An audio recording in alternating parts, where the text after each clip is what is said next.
Welcome to LFH. My name is UJs, and today I have a guest with me. Her name is Florence Anadi.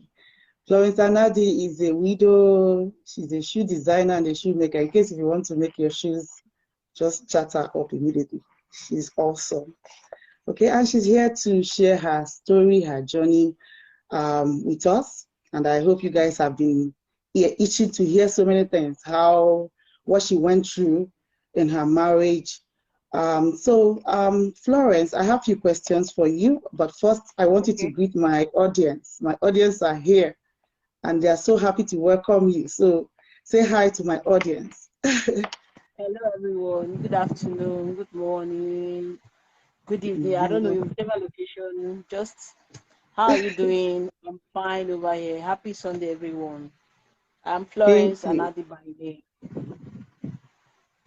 So welcome, Florence. So Florence, I have a few questions for you.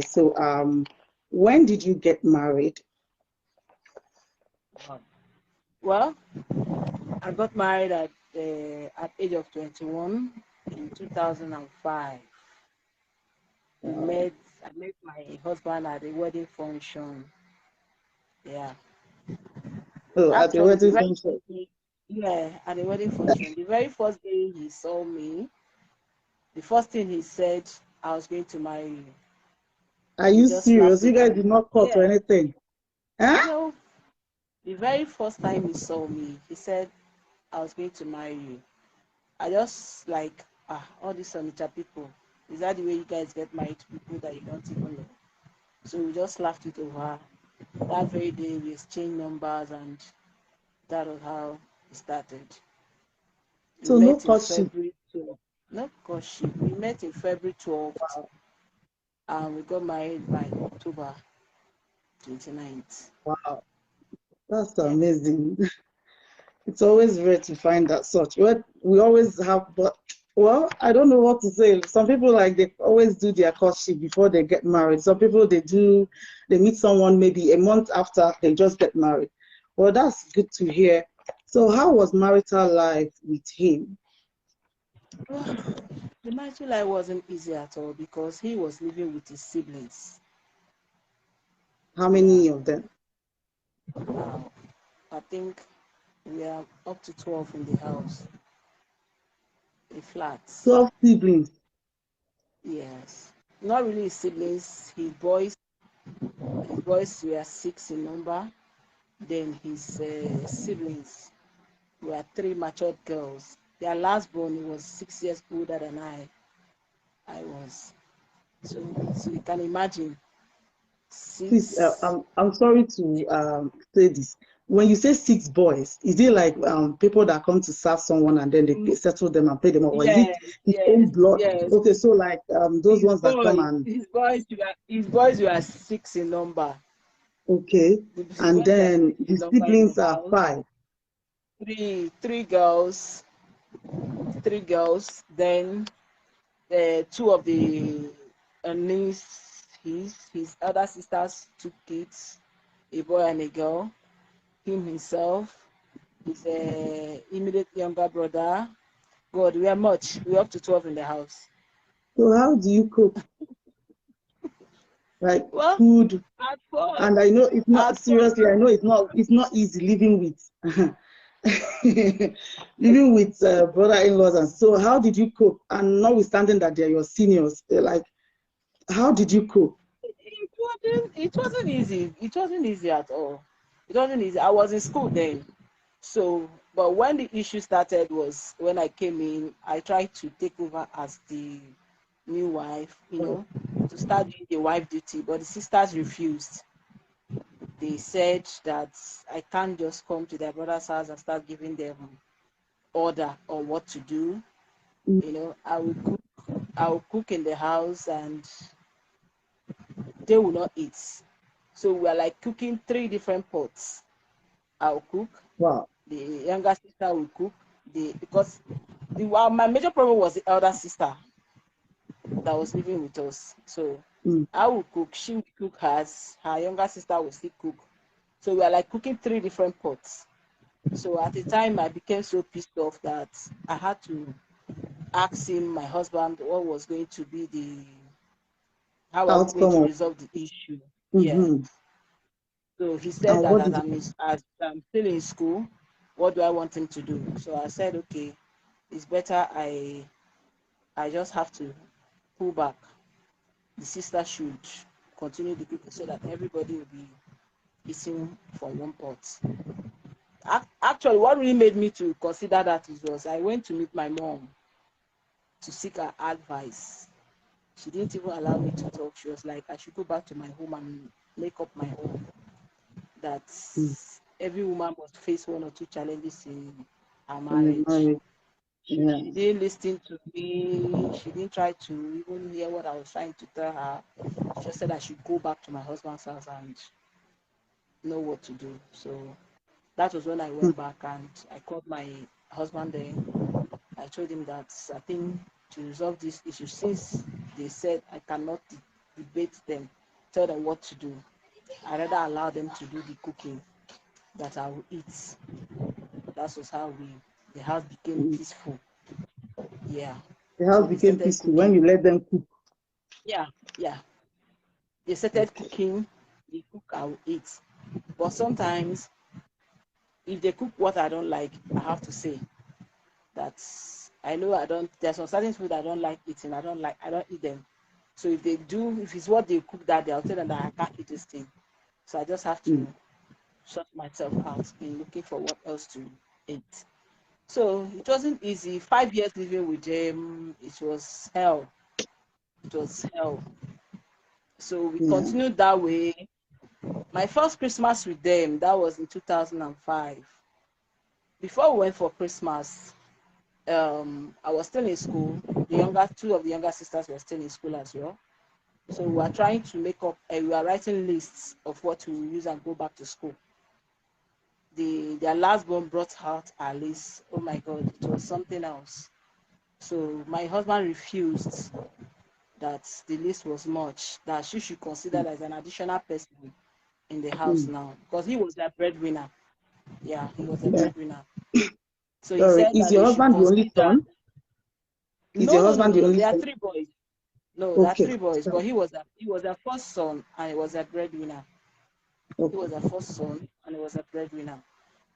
Okay. So he refused, telling the younger sister that she should consider that they have an additional body that he's training also. Because I was Mm, just in my first year when I got married, that she should reduce her list. She refused.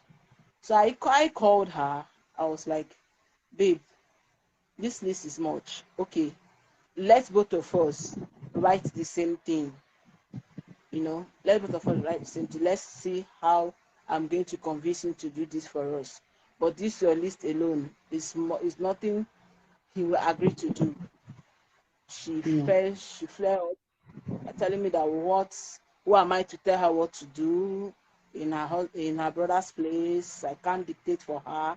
That this is what her brother has been doing for her. That I can't just come now. This I'm telling you just 2 months after our marriage. We got married in Mm, October. This was happening in December. Said I can't dictate for her how she's going to spend her brother's money and the rest of it. So it really caused problem that first December with them. First time of going to their village to spend Christmas, it was problem. Then I think we traveled on the 25th. On the 26th of that same Christmas, I woke up one morning. My husband went for a meeting, their kindred meeting. I woke up to do some things in the kitchen.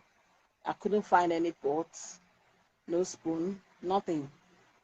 So I tried to ask the sisters. None of them answered me. It was one of the boys that came. She said, Madam, that the other sister said she should tell me that what did I use, that any married woman have to have something that she comes to the husband's house with. This thing is just barely 2 months I got married. mm. Barely 2 months. I have not So I even think the wedded. means It was like just, mm, I've you do not know even like, wedded. oh, Yes, okay. I've not even wedded. It was just traditional marriage. Yeah. It was just praying of vibrant. So I've not even done my wedding then. So she said that And I was so happy that my village is a neighboring town to where I Mm. got married. So what I did was I didn't have to call my husband because I knew he went for a meeting. So I called my mom that was coming over. When I came, she asked me what was happening. I told her I needed pots. I tried to explain again. She said I should carry those things I needed and go back to my husband's house. That every woman must face one or two challenges at early marriage. So she gave me pot, spoon, all the things I needed. I took it to their place, you know. So before I got to the house, my husband was back already. So he asked what was happening. I told him. He was very pissed off. He was mad at me anyway, that I should have called him before going to my parents' house, not because I knew that my parents stays close that I'll take such a decision. So after that, we just have to leave the village that very day. I took those things back to my mom's place and we left the village for a hotel. So throughout Okay. that Christmas, we didn't come back to the village till after the Christmas. So it really made me, after my wedding in August, when my parents was trying to tell me that you should leave the buying of things to December, I refused. I told them that they should make sure they buy my things so that I will not have any issue with them again when I get back to the village in December. So Mm-hmm. it was really, really terrible with them. But the only thing that really kept me going is that I had an understanding man that was always listening to me. You understand? Sometimes I will get fed up. He will tell me that these are ladies that will get married soonest, and I should just calm down and just overlook things that are doing. That very soon they will have their own home. So we continue that way.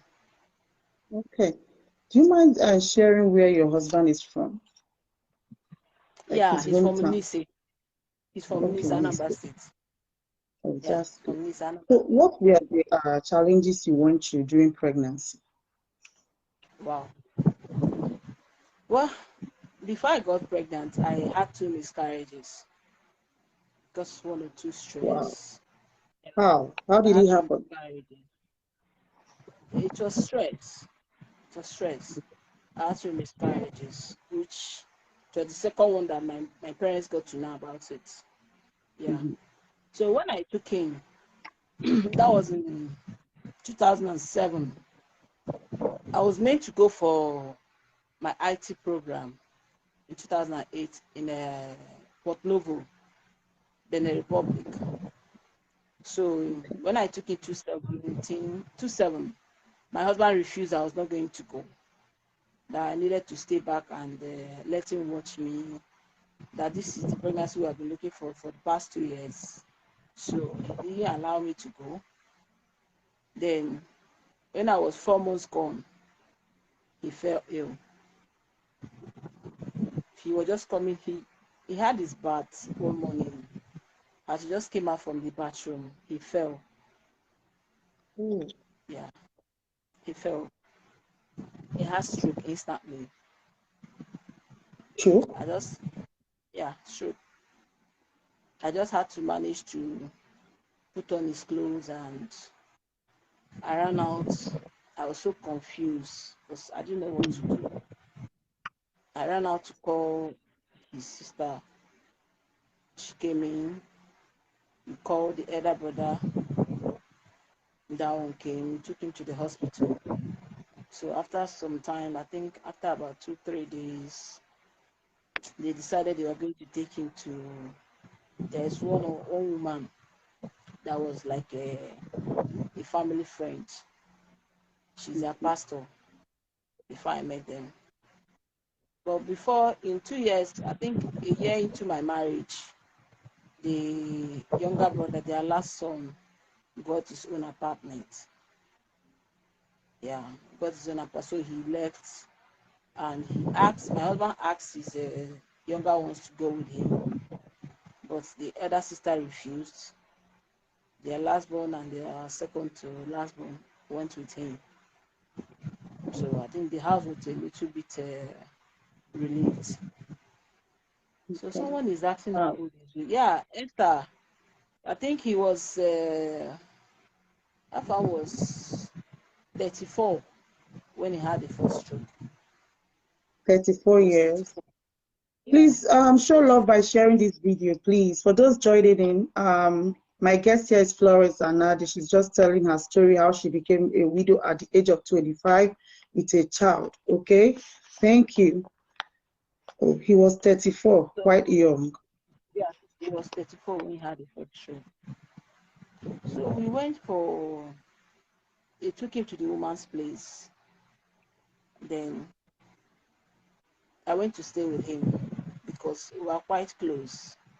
It wasn't easy staying apart from him. So I went to stay with him. The elder sister, their first child, she was the one taking care of him in the woman's place. But she became so hostile towards me. You know, she will cook, she won't give me. And during that stage of sickness, my husband lost his memory. This is a businessman that have done Mm. his business for close to 15 years. Couldn't even sign his signature. Can you imagine how bad it was? Someone that had been into business for the past 15 years could not sign his signature. He couldn't even talk well. Couldn't talk well. It was hell for me. The siblings were just, they were all against me, you know. They said all terrible things, not even minding that I was 4 months.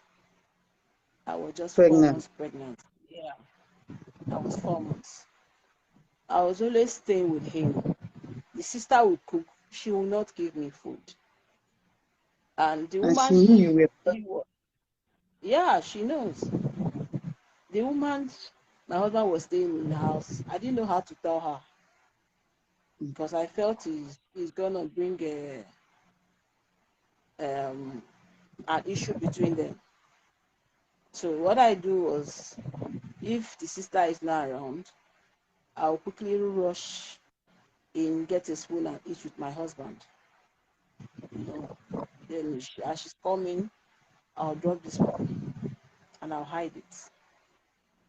Because she see In me your eating, own she will house shout. again. Not my house. Your, They were in the woman's place.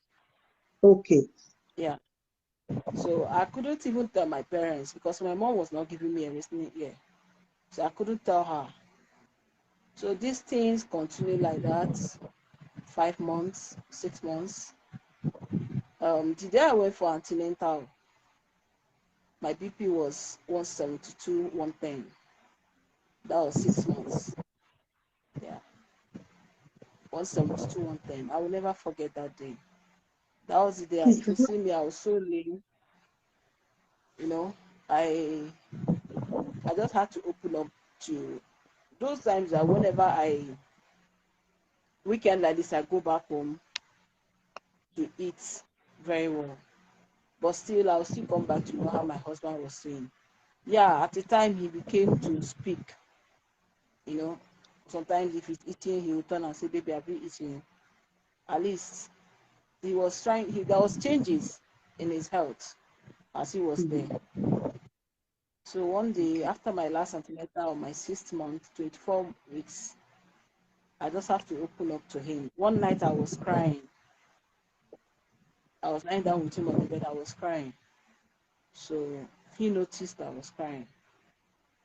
He asked me what was happening. I told him that I don't know what will happen if you ever leave me in this world with this thing your siblings are doing to me. That I don't know how I'm going to cope without it, without you, you know.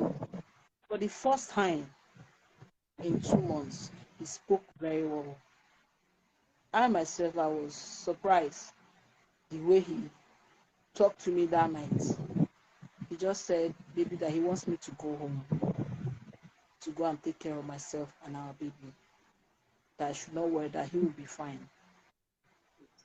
Mm. I I cried that night, because I didn't expect him to say something like that. I was like trying to ask him, are you trying to push me away? He said no, that he's seen everything that is happening, but that I know his situation, that he's like a crippled man right now, somebody that is sick, that is like a crippled man, that he can't do anything at the moment. But all he needs me to do, that I should be strong for us all.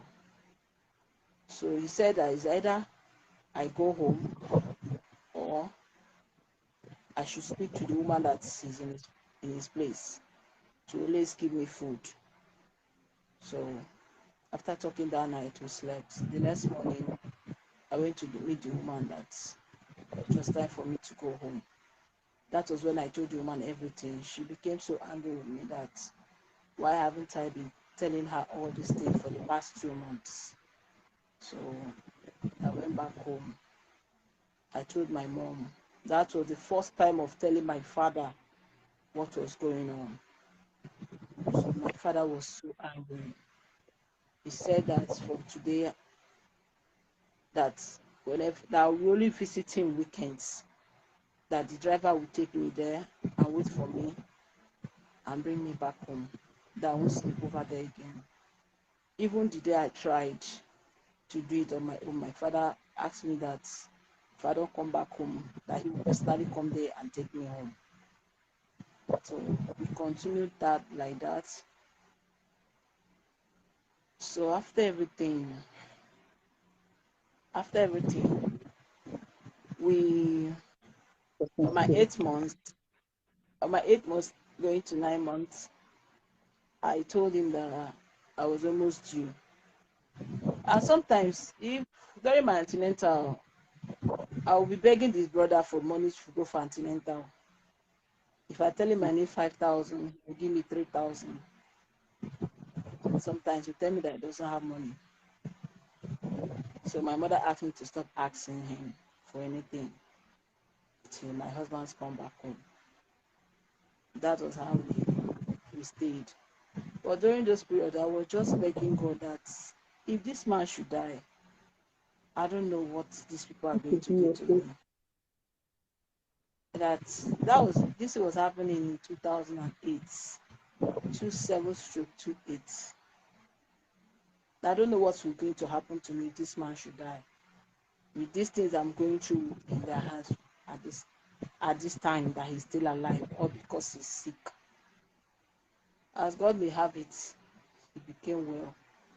Though the day I started having my labor pains, I I called my labor started around 11 the midnight. I was in my parents' house. I called the younger brother from 11 to 12, over 1 hour. He didn't pick up my phone. I don't know his reasons. Maybe he wasn't with his phone. I don't know. So we had to call someone else because our driver doesn't sleep at home. So, and my father does not drive at that moment. So we called somebody else that stays in the same compound with us. The guy came. He drove us to the hospital around 1. It was the next morning that the brother came to the hospital. Then I gave birth in the afternoon. I called my husband that I've given birth. He was so surprised. So after that, he stayed about 3 months extra before he came back home. My daughter was 3 months before he came back home. Then we started our marital life again, but it wasn't So, easy. so what killed him after that? Um, that 2008 verse, 2009, I went for my IT. 2009 March, I lost my father. I came back for the burial. After everything, I still went back because my IT was 9 months program. Then when I came back finally in September, October, he fell sick again. He fell sick again. So all those But times I was it wasn't away, stroke, right? It wasn't stroke. It's just it wasn't it wasn't stroke again, but I couldn't really understand the nature of his sickness. But I okay. knew from the very onset that he had BP. He told me from the very onset. So that was even the reason why all those things the siblings were doing then, I decided that this man's life is important to me. So I needed to just ignore them because we Yes, dragging honestly. kitchen, dragging this, dragging that. He's the one that is feeling it. And Yeah, if he's feeling it, I am feeling it because at night I will not sleep. I have to be awake with him, checking him and all that till he calms down. So yeah. after when I came back in September, the sickness started again. I didn't even know the nature of the sickness. I can't say. So one day, the brother came, drove him to the hospital, to Lee's Hospital in Modebe, anytime. Mm. Yeah. So that was the very first time that the doctor told me that he had an enlargement of heart. Mm. Yeah. He told me that he had an enlargement of heart. So we went to the hospital on a Sunday. He stayed there Sunday, Monday, Tuesday. Then what I do is that he didn't allow me to sleep in the hospital with him. He said I must go home and take care of our baby. I kept telling him that my mother is always there. He said no, that I must be present, that he'll be fine. So what I do is that in the morning, my mom will be with my daughter. I will come to the hospital. I will stay till in the afternoon. I'll go home, feed my daughter, then still come back in the evening around 4, 3, 4. Then stay till 7 before I go back home.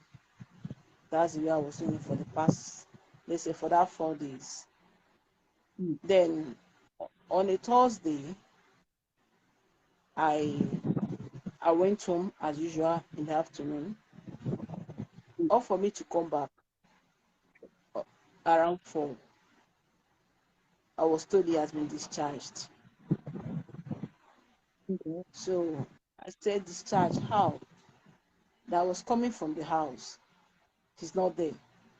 So where is he? The one of the nurses told me that the younger brother said they should discharge him, that they're taking him to another hospital. I became so confused. So I had to call that woman that he was at his place in 2008 that he was sick. The woman said that he's not in his place. I went there myself. He was not there. So I started calling his phone. His phone was switched off. I called the brother's room. He didn't pick. I called and called. He didn't pick. I became mad. I was crying. What is happening? Is he dead? And they're hiding it from me. When I went home, I told my mom, you know, we were all confused because I didn't understand what was happening. I didn't understand why they would discharge him without me. They couldn't Mm-hmm. tell me anything. I was just crying. That Friday, I went to my house. I met my sister-in-law. I was asking her. She didn't answer me. I waited till the evening when his boys came. I was asking them. None of them said that they don't know. And really, they didn't know. Because if they were aware, they would tell me. They said they didn't know. I spoke with one, the most senior. That one said that he will find out, that he wants to find out, he was going to tell me. I the only thing the brother could send me a message that your husband is alive. I, I was I was so confused. What is happening? If he's alive, then why are you people keeping him away from me? What is happening? I kept, you know, I became a shadow of myself because I could not understand. they took him away. I kept searching, call his friends. If the brother must have told them where he was, and all of them keep saying that they don't know. I didn't tell them anything. I I don't know. This thing happened October. Around November, I didn't know what was going on. Their cousin that stays in my street, I went to meet him. He's an elderly man. He said that he has been asking where he was, that none of them want to tell him. Then one day the cousin called me that they were going to have a meeting at his place. I came with my mom. So they brought up the issue that a pastor told them that was the cause of his sickness. That was the very first time I heard their reason. That a pastor told them that was the cause of his sickness. Sickness. So that was why they took him away, so that you don't have Yeah. to have any contact with him. Not have any. Yes. So Okay. so that day, the meeting was that they were planning on going to TB Joshua. This meeting was held on a Tuesday. They said on Friday that we will come to this place again to arrange on how we're going to go together, leave for Lagos on Saturday, so that we'll see TB Joshua on Sunday. I agreed. Whatever they're saying, I don't Don't mind. object. All I needed Mhm. was to have my home back. All I needed was to have my husband back to me. I agreed. Then on that Friday, I went to meet their uncle, the cousin. Them didn't come for the meeting. They didn't come. We called them, and this meeting was the younger brother that came. All this while, I have not seen my husband, but I know he was down because before I left, they took him away from the hospital. He was very sick. He was down. So I agreed. Let's go to TB Joshua to know the cause of this sickness because I was confused. I don't even know what I was doing. At the time, I had to barb my hair because I was just a shadow of myself. I'll be. I had an accident one day because I was walking on the road. I didn't hear a car was running. The bike Mm. injured me. When I came back home, all this while I was just crying.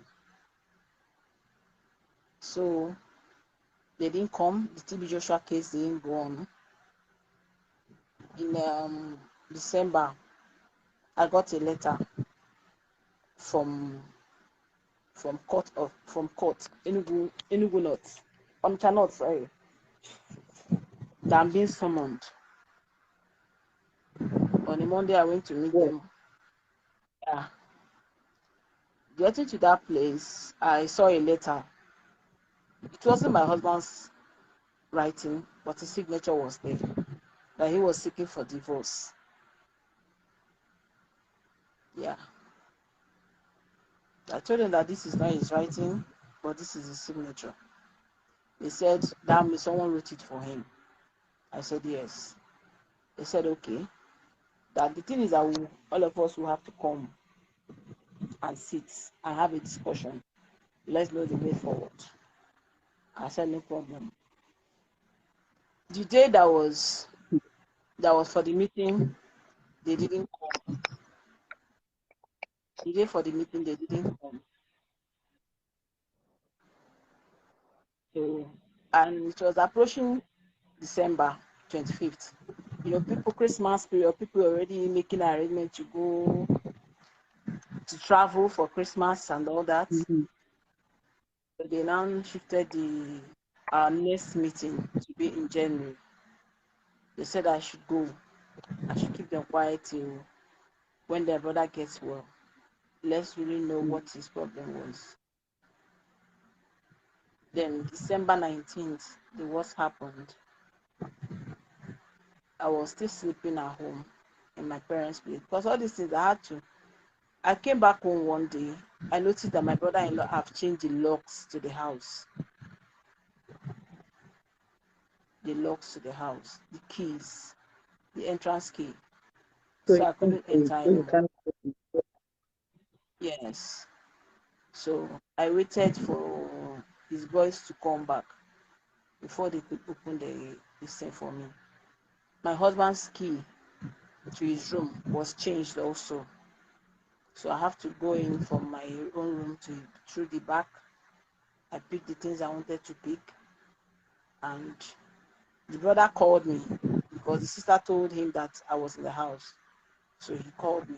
He said that if I know what I want to pick, that I should pick it, that he's coming to lock that my room as well.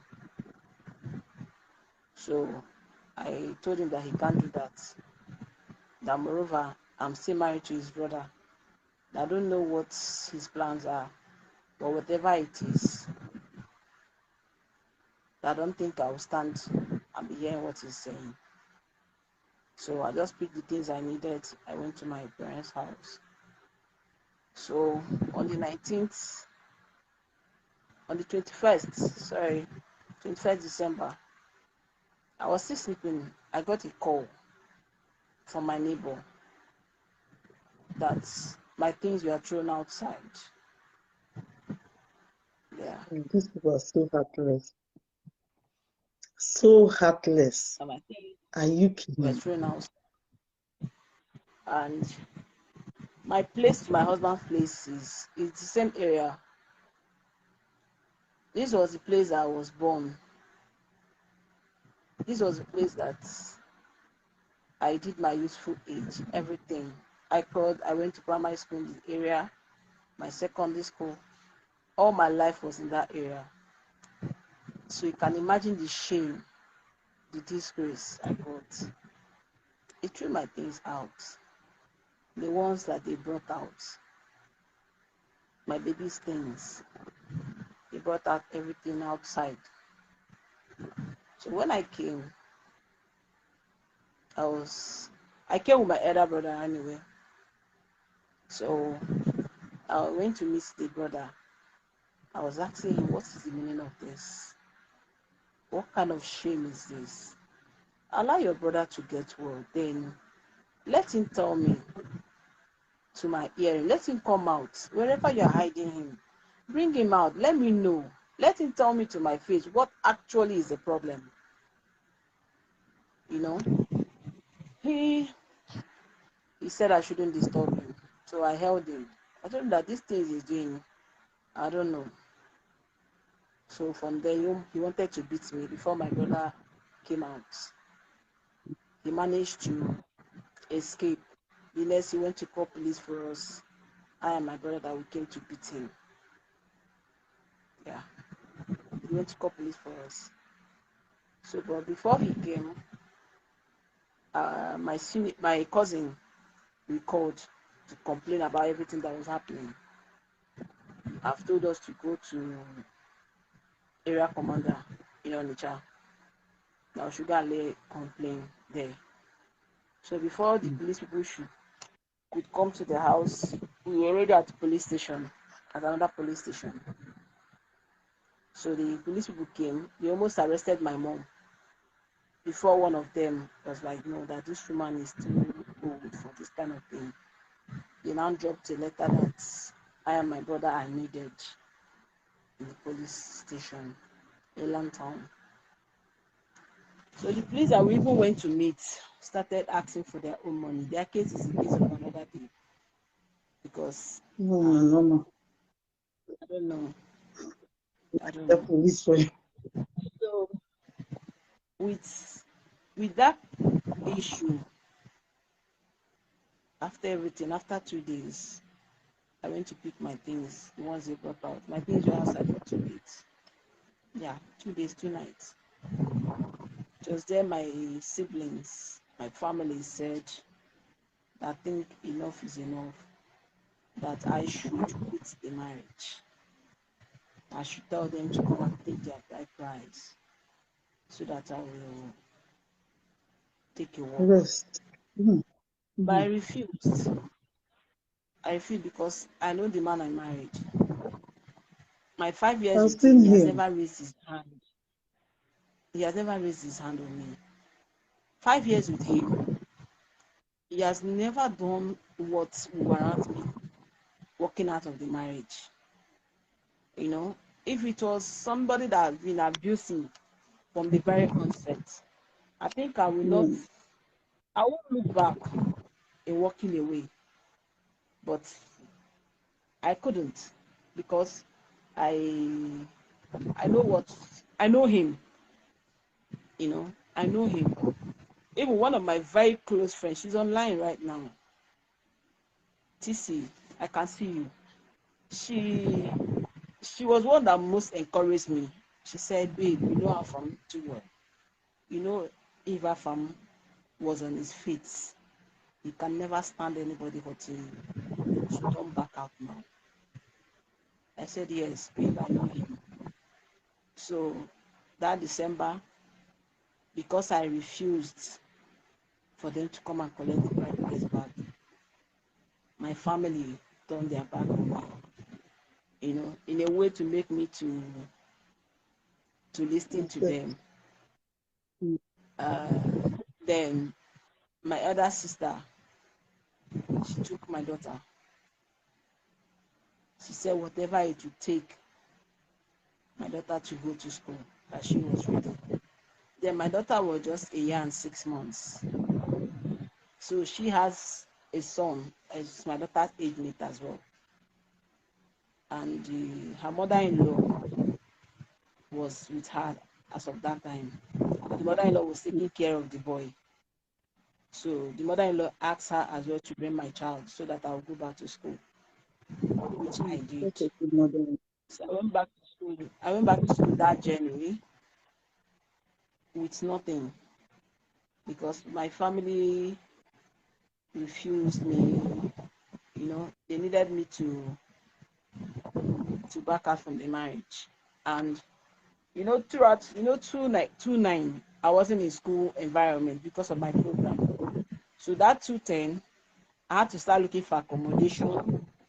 You know, what my brother did was they asked me how much I needed for my accommodation. I told them they paid, and that was the end. My mother gave me foodstuffs. None of them asked me how far my school fees, nothing, because they were angry that I should leave the marriage. So Mm. it was just me surviving in school, just by the grace of God. It was just by the grace of God I survived that period. My friend, she was also of help because then she was savvy. So it has from her small allowance, she would send me money in school to buy foodstuffs, and I managed. Then the most painful part of it was our school fees was increased that period to 60,000. I didn't know where to get the money from to pay my school fees. And I Mm. couldn't even talk to people that I was having issue with my husband because many knew how close we are. Many people, yeah, like nobody could believe that we even no, many people don't even know that we had issue. Many, because I didn't tell them that I had issue with him that was sent out as of my matrimonial. So it continued like that till Easter period when my mom called me that I should come back home. That should stop praying. That enough is enough. I should come back. That if I say I don't want to quit this marriage, that she will stop. And what really gave me courage to continue with this marriage was one of his friends called me one weekend I should come, that he wants to see me. I came down. I was at Ebonyi. I schooled at Ebonyi. So I came to Onitsha that very day to meet the man. He showed me a text message my husband sent him a text message that he should tell me I should hold on for him till he gets well. That he will come and take I and my child. I didn't believe till I saw the number that sent the text message to him. That was what really made me to stand on my feet, that this guy doesn't know what he's doing, that he's down.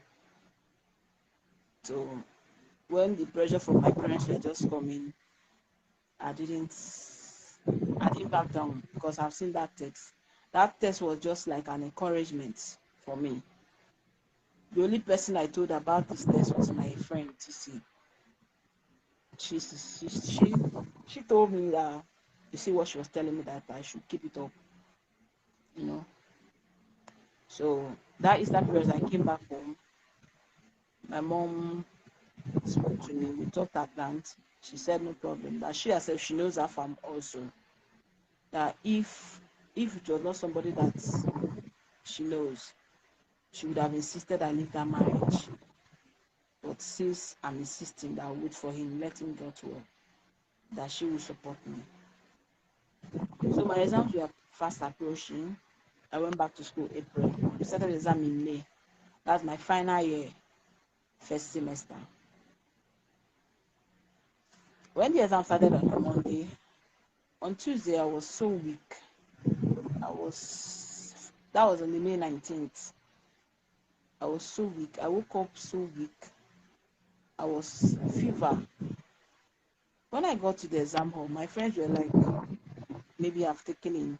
I told them, that is not possible. I couldn't really understand what was happening. But I was getting some strange calls from friends that day, that 19th, during my exam. I was inside the exam hall. Some strange calls that why are these people calling me? After my exam, I just went to, I dropped my phone, I slept off. It was in the evening that I got a call from my neighbor. That farm was late. That farm died on the 19th in the morning. I don't even know how to hold myself. So I didn't understand what she was saying, because her call woke me up from sleep. I kept asking her, what are you saying? So when she noticed that I wasn't aware, she just dropped the call. I ran downstairs to my friend's house. When I entered the girl's room, I fainted. If I could get myself, it was almost 30 minutes gone. When I woke up, water was everywhere. The water they were pouring me, everything. I picked up my phone. I called the cousin. I was like, sir, what is happening?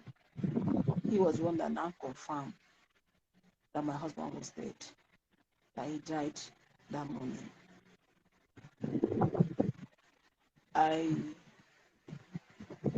All my tears was, this man did not stay alive to speak for me, because I didn't understand this issue of, you were the cause of his sickness, you are this, you are that. Okay, before his death, I got a call from someone one day. He said he's a pastor, that I needed the deliverance. That was what the man told me. I said, sir, if truly that it is deliverance that will make my husband to be well, no problem. Tell me where to meet you, that I will come with my family. At first, I didn't agree. At first, I told him that distance is not a barrier, that he can pray for me online. He said no, that I must come. I said no problem, that I was going to come with someone. He said I cannot come with anybody, I should come alone. That was when I refused. I told him that maybe you are planning to give me the house. I can't come. Then if you not allow me to come with somebody, send me a text. Send me your address. I'll come with someone. He said he was not going to do that. That if I know I'll come with someone, I shouldn't come. So his own chapter. I never received any call from him again. And he called with an unknown number. It's like he hid his number to call me. So that day, that May 19th, I was crying that this guy told me to hold on. I didn't know what to do. Who is going to speak for me that I don't know what happened? I can't say how I was the cause of the sickness. Even till now, I am still very much confused about the whole thing. How everything started, I'm still very, very much confused. I still ask myself questions. How actually happened? What really led to Afam's death? You know, I kept asking. I didn't know what to say. That night, my friend came to pick me, took me to their house. I didn't sleep. I was in my exam time. The next day, I still went for my exams. My family were telling me to come back home. I told them that I can't lose on both sides. That this is my final exam, my final year, first semester. That I needed to finish up. So I didn't know. I stayed back after my exams. I went home. I went to my sister's place first in Enugu to stay there for some time. After a week, I went to Onitsha to see my parents, my mom. It was after 2 days that his friend called me to tell me that the date had been fixed. I didn't even know that they have fixed the date of his burial. I So wasn't no aware. meeting, you weren't summoned or anything. No Nothing. call. Nothing. Nothing. These Nothing. people are heartless. They are heartless, Florence. In fact, they So didn't even I regard you as a wife. nothing. I didn't. So the man was telling me. I said, "Are you sure?" He sent me the the brochure, the poster. Ah, that was when I called my elder brother. I told him. She said, "Okay, that we're going to meet the priest in their village." We went to Nise to meet the priest in charge. He's from he's an Anglican guy. So when we got there, the man said that the very first day they came to pick up a date for the burial, that he told them that he needed to see me. 2 days later, they came back. They told the man that I said I was not going to come. They told the man that said I was not going to come. That my husband fell sick. I left him. I went home. I went back to my parents' house. That was when I brought out my phone. I showed the man my things that they threw out. My laptop is bad. I would have shown him the pictures of how my things were thrown outside. So I showed the man the pictures. I I explained to the man what was going on. The man's wife was so speechless. She didn't know what to say. She didn't believe it. So, in presence of me, the priest called the brother and asked him that we must have a meeting on Friday, that he should make sure he gets across to Afam's wife. that without me being present in the burial, that there will be no burial. Yes. Yeah, there will be no burial. He didn't know I was there when the priest made that call. That evening, when I got home, I got a text from him. My brother Afam is dead. The priest needs us at the meeting on Friday. That was the text I got from the brother. Imagine. I I didn't know what to say. I just showed my mom. I showed my brother. They were like, okay, then Friday we're going to go for the meeting. That Friday we went.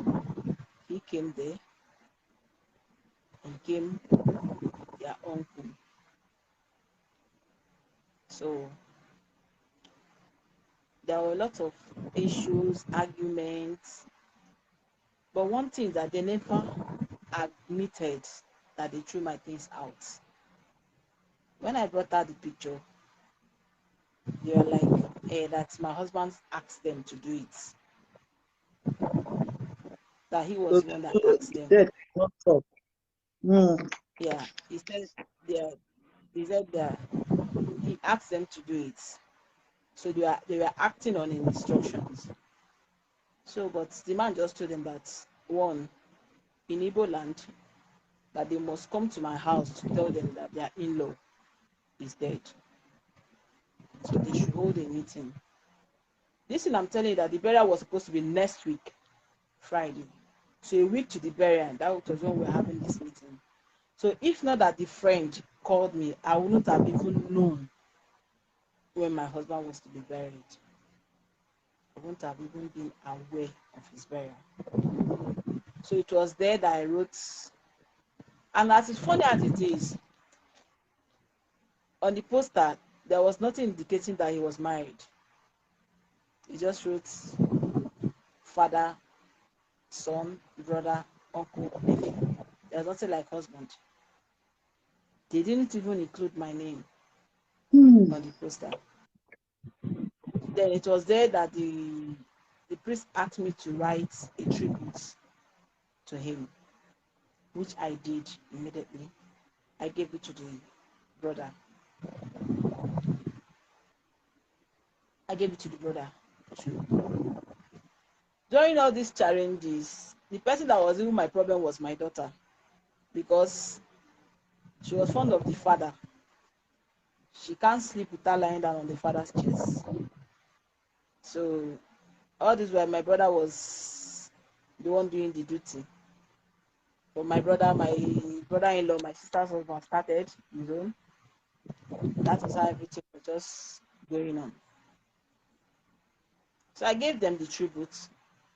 Then we were to meet on Sunday at my place in the village so that we discuss of the burial. Can you believe that this week they didn't come to tell my people that their in-law was dead? That was when my family said I should step aside, that whatever they are going to do to him, then this period I should not interfere. So the next day, being on Monday, the week of the burial, they went to arrest the main Oga, my husband's younger brother.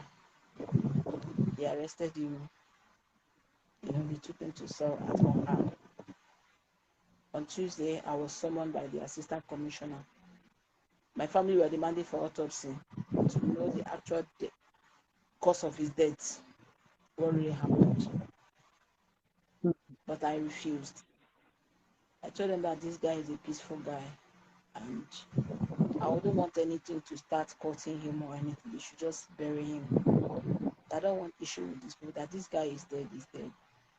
So that lets God just speak for me. Even things that I said that very day at the commissioner's office, his friends that came with him to bail him were so disappointed of what went on, everything that happened.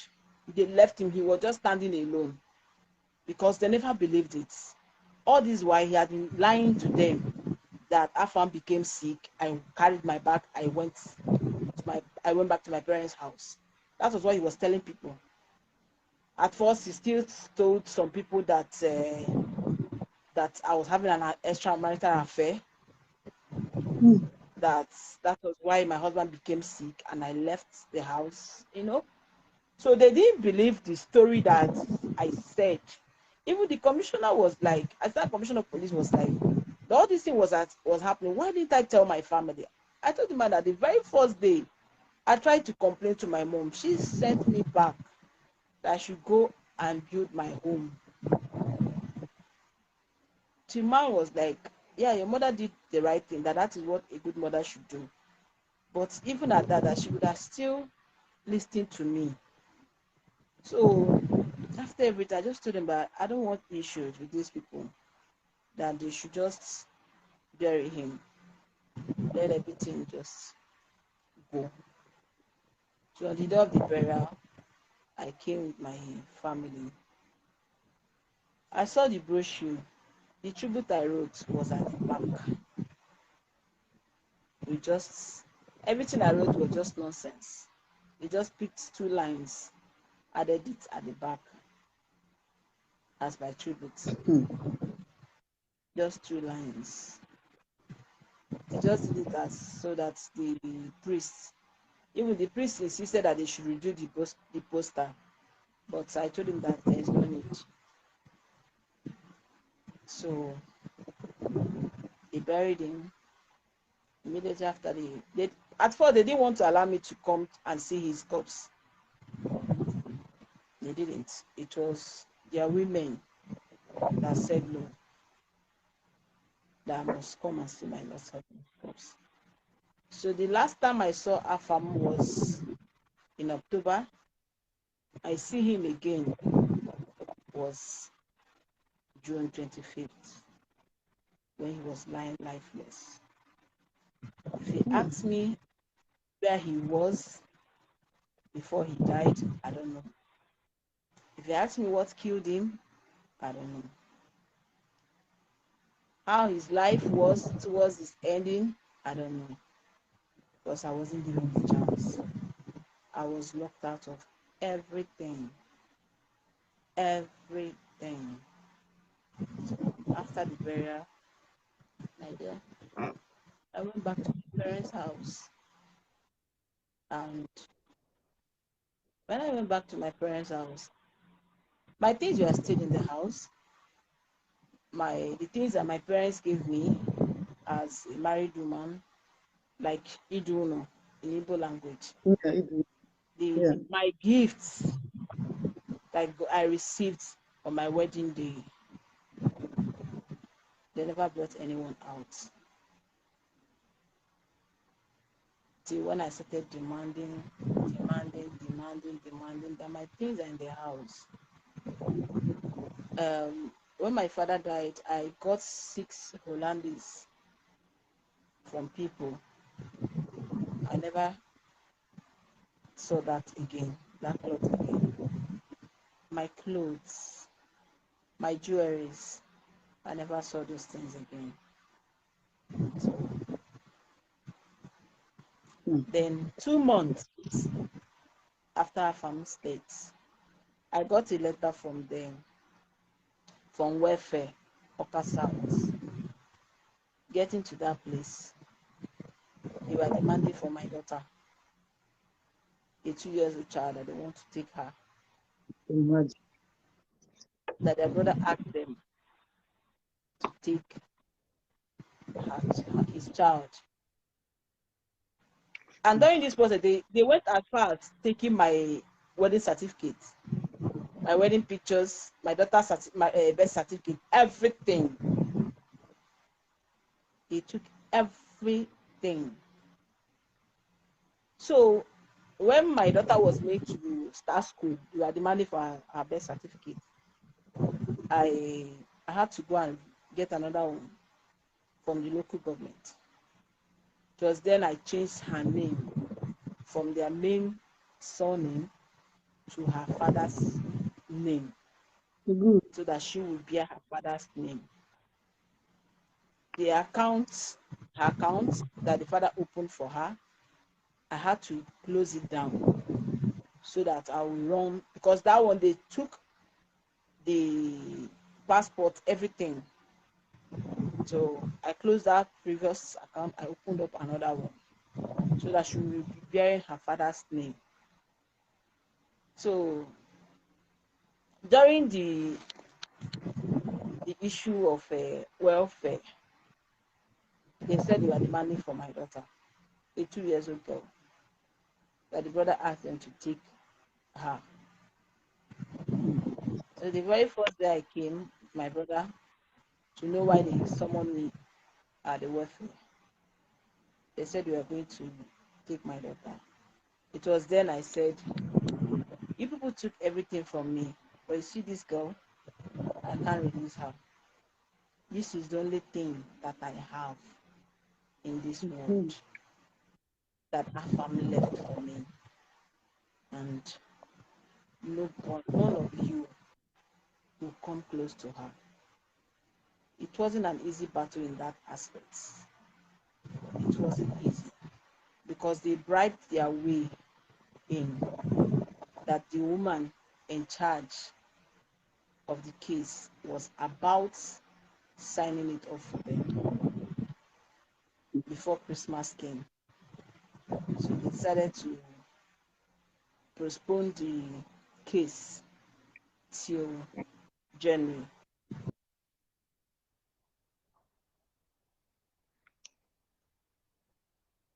Oh, I think network. Something happened. I think it's network. Can Yeah, you hear we me? can hear you now. Yeah, I think it was network. Yeah. Okay. All this period, I was still on my morning clothes. It was just barely 2 months that Afam died. I was still on white. They were demanding for their niece, their brother's child, that they want to take her. So I said no. September was approaching for my daughter to start school. I didn't have money to register her in school. I had to talk to my mom. My mom sold her gold. She sold one of her gold, sent the money to my sister to register my child in school. September, because her own son was also starting school that period. So October, before that, my mom showed her gold. What really made her to show her gold, that is this my husband's friend that he helped. I went to meet him for financial help. That he should help me. That Afam's child wants to enter school. He said I should come to his house. Being somebody that I was very free with, I went to meet him. My dear, you know what this man told me? That I have everything to be happy. Just speak on. That all this while that he has been coming to my house, has always admired me. That I have everything it takes to be happy. I cried. So many of his friends that I never believed in my life will do such a thing, they all disappointed me. Even one even told me that how will I leave our fans' property for these people? That he will lead me. We should go and fight for the property, but whatever I recover, that we're going to share it into two. He will take half, I will take half. Just It relax. was so it was so terrible. It was so terrible, my sister. That's the least person I expected. The least person I expected turned his back on me. Some of them don't even pick my call. So at the time I got just so fed up. That's when I told my mom that I don't even know where to raise money for this girl's school. I think I have to, because then we were on strike. So I could not even go back to school. And my sister refused releasing my child. She said that as long as she lives, she will be the mother to this child, that I should go and stand on my feet. So I had no option. I told my mom, she sold her gold and sent money to my sister for my daughter's school fees for September, October, because when you are mourning, you are restricted from so many things. You can't even walk because I was always on white from morning till 6 o'clock. I can't, I can't, there's some things I can't even do. There's some places I can't go. And though one of our school girl, Chigozie, she was always there with me.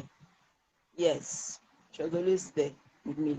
Sissy, my friend, was always there as well. Maybe if I want to go to market to get something, one of them must surely go with me. Because wearing white at a young age, people will be looking at you somehow. Sometimes somebody, when I hear sorry, I will start crying. Every little thing, I will start crying. Every little thing, I will start crying. Every little thing, I will start crying. So my mom does not even allow me out of her sight because I'm always crying. Because everything was still very, very confusing. Her family is dead. How manage? I went to see him at the hospital. I left, coming back, I didn't see him again. Next, I saw him at lifeless body. I couldn't understand everything that was happening.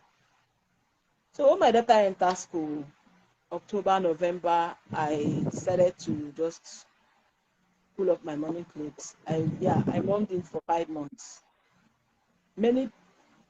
Some people were even telling my mom that why should I mourn him after everything they did. My mom said no, that I must do the tradition. And I decided that I was going to give him his due respect. That this man never hurt me for a day. Our 5 years of marriage. He never lifted up his hands. He have never given me any doubt, any reason to doubt his love for me. So why shouldn't I mourn him? Why shouldn't I give him the respect that he deserves? So I started looking for a way to start making money because I know that January another school fees is there. I went to meet my mom's friend that cooks.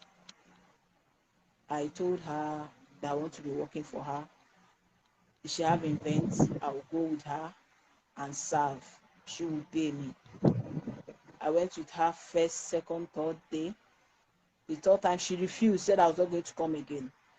That how would she allow me to be working?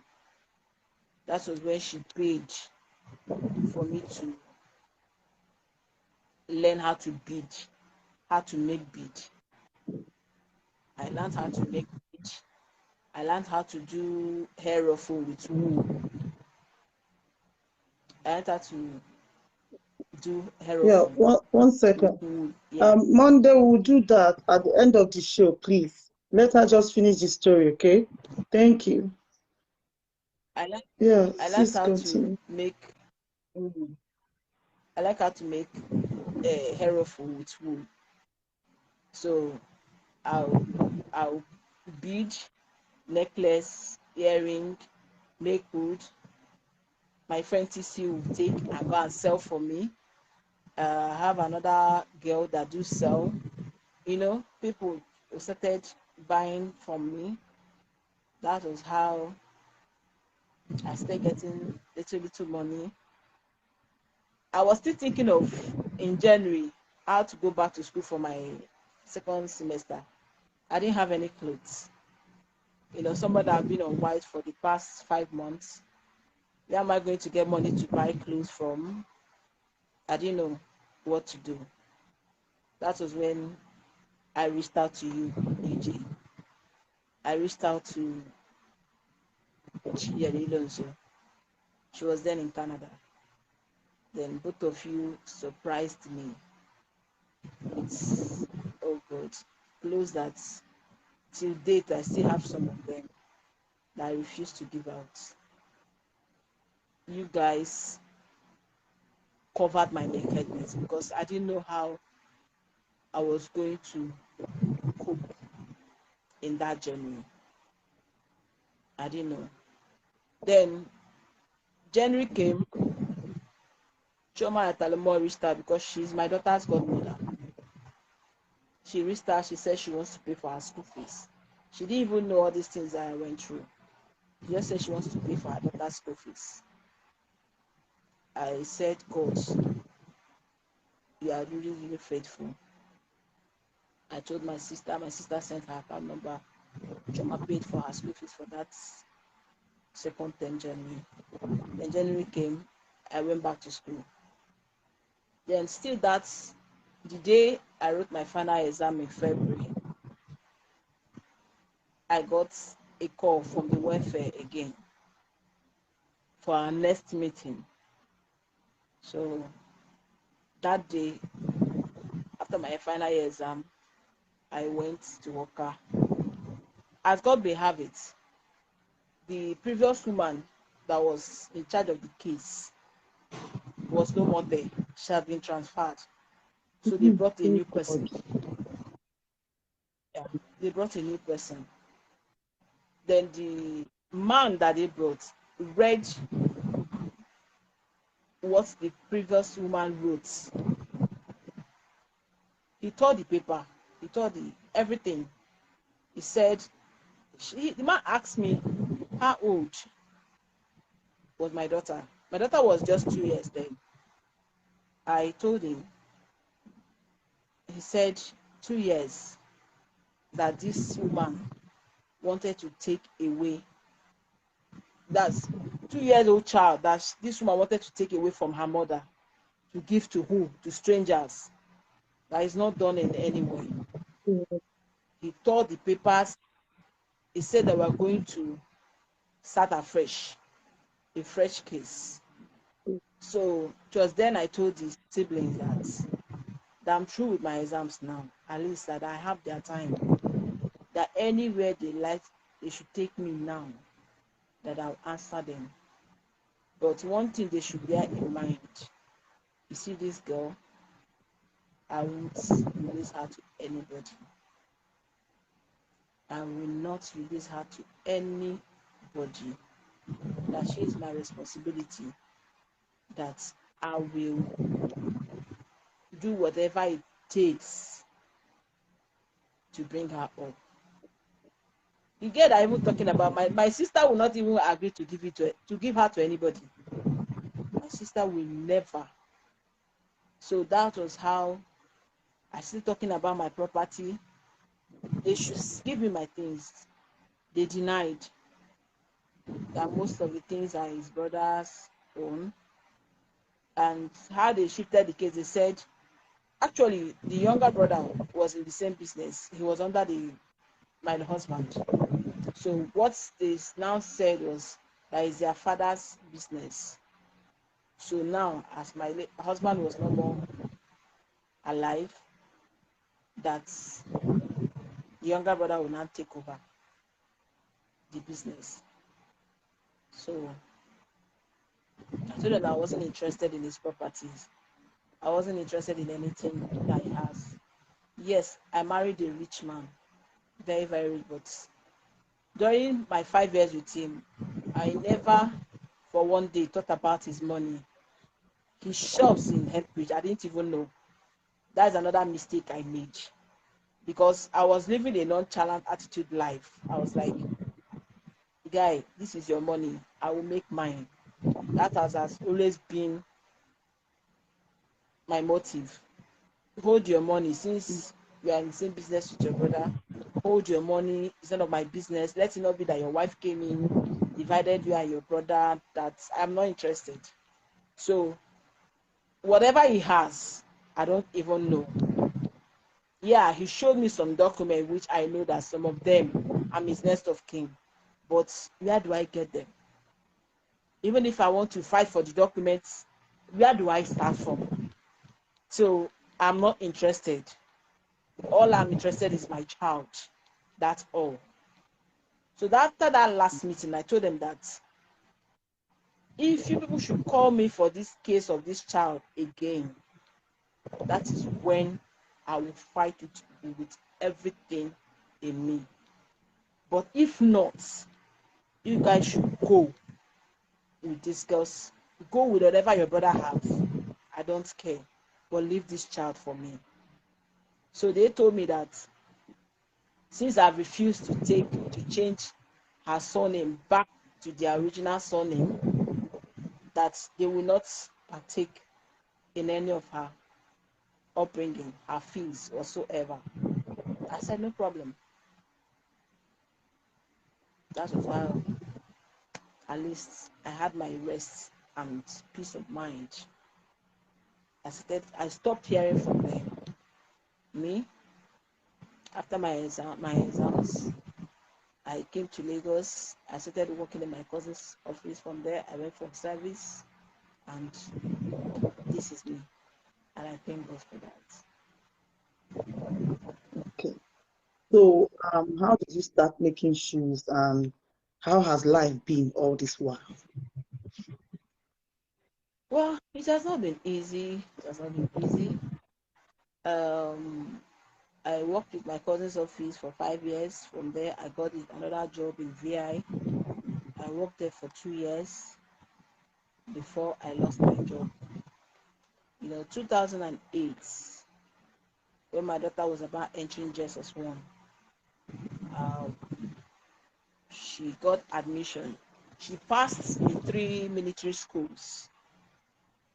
She passed the three military schools. So, but I wanted her to go to boarding school so that she will learn another aspect of life. It was even in that her JSS1 that she knew about her father. But all those why we hid it from her. Yeah, we hid it from her. But in that JSS1, my sister said that it was time for her to know her whereabouts. So I had to tell her everything. So that 2018, her school fees as fresh entry was almost 350,000. I didn't know where to get the money from. So I reached out to one of my late husband's friend, his business partner, and that one has always kept in touch with me. I told him I was looking for school fees for my daughter. He was one that said that enough is enough. That I should call these people, that's Afam's siblings. I should call them and tell them that their child is about to enter JS1. That was in 2018. I said, are they not aware? Don't they know that this girl exists? He said no. Okay, he made the call. He now called the one that is now in charge of the business. Funny enough, my husband, they have a reverend in their house. My husband's immediate younger brother is a reverend. His immediate younger brother is a reverend, but I don't know. And So he that did was not come in. He did not say anything. what do you want him to say? He had to stand with his siblings. He had to stand with his siblings. A So what do you reverend want him to father. say? Okay. As in, I remember in an African church. What do you want him to say? He had to stand with his siblings. He had to stand with his siblings. So my husband's friend called the younger brother and told him that I was going to call him, that he need to do something. So that day I called him. I told him, look at what is happening. So he said that, okay, I told him that they should choose which of the school they want her to attend. Let it not be that I'll be the one that is imposing it on them. You understand? I told him that, okay, choose the school that she passed in military schools. Which school do you want her to attend? He said, okay, that I was going to call me back later in the evening. And I told him the differences of their school fees so that I will not be the one that tell him, okay, I want this school. Tomorrow he will tell you that he does not have the money. After all, you are the one that chose the school for yourself. So he chose Air Force by himself. I accepted.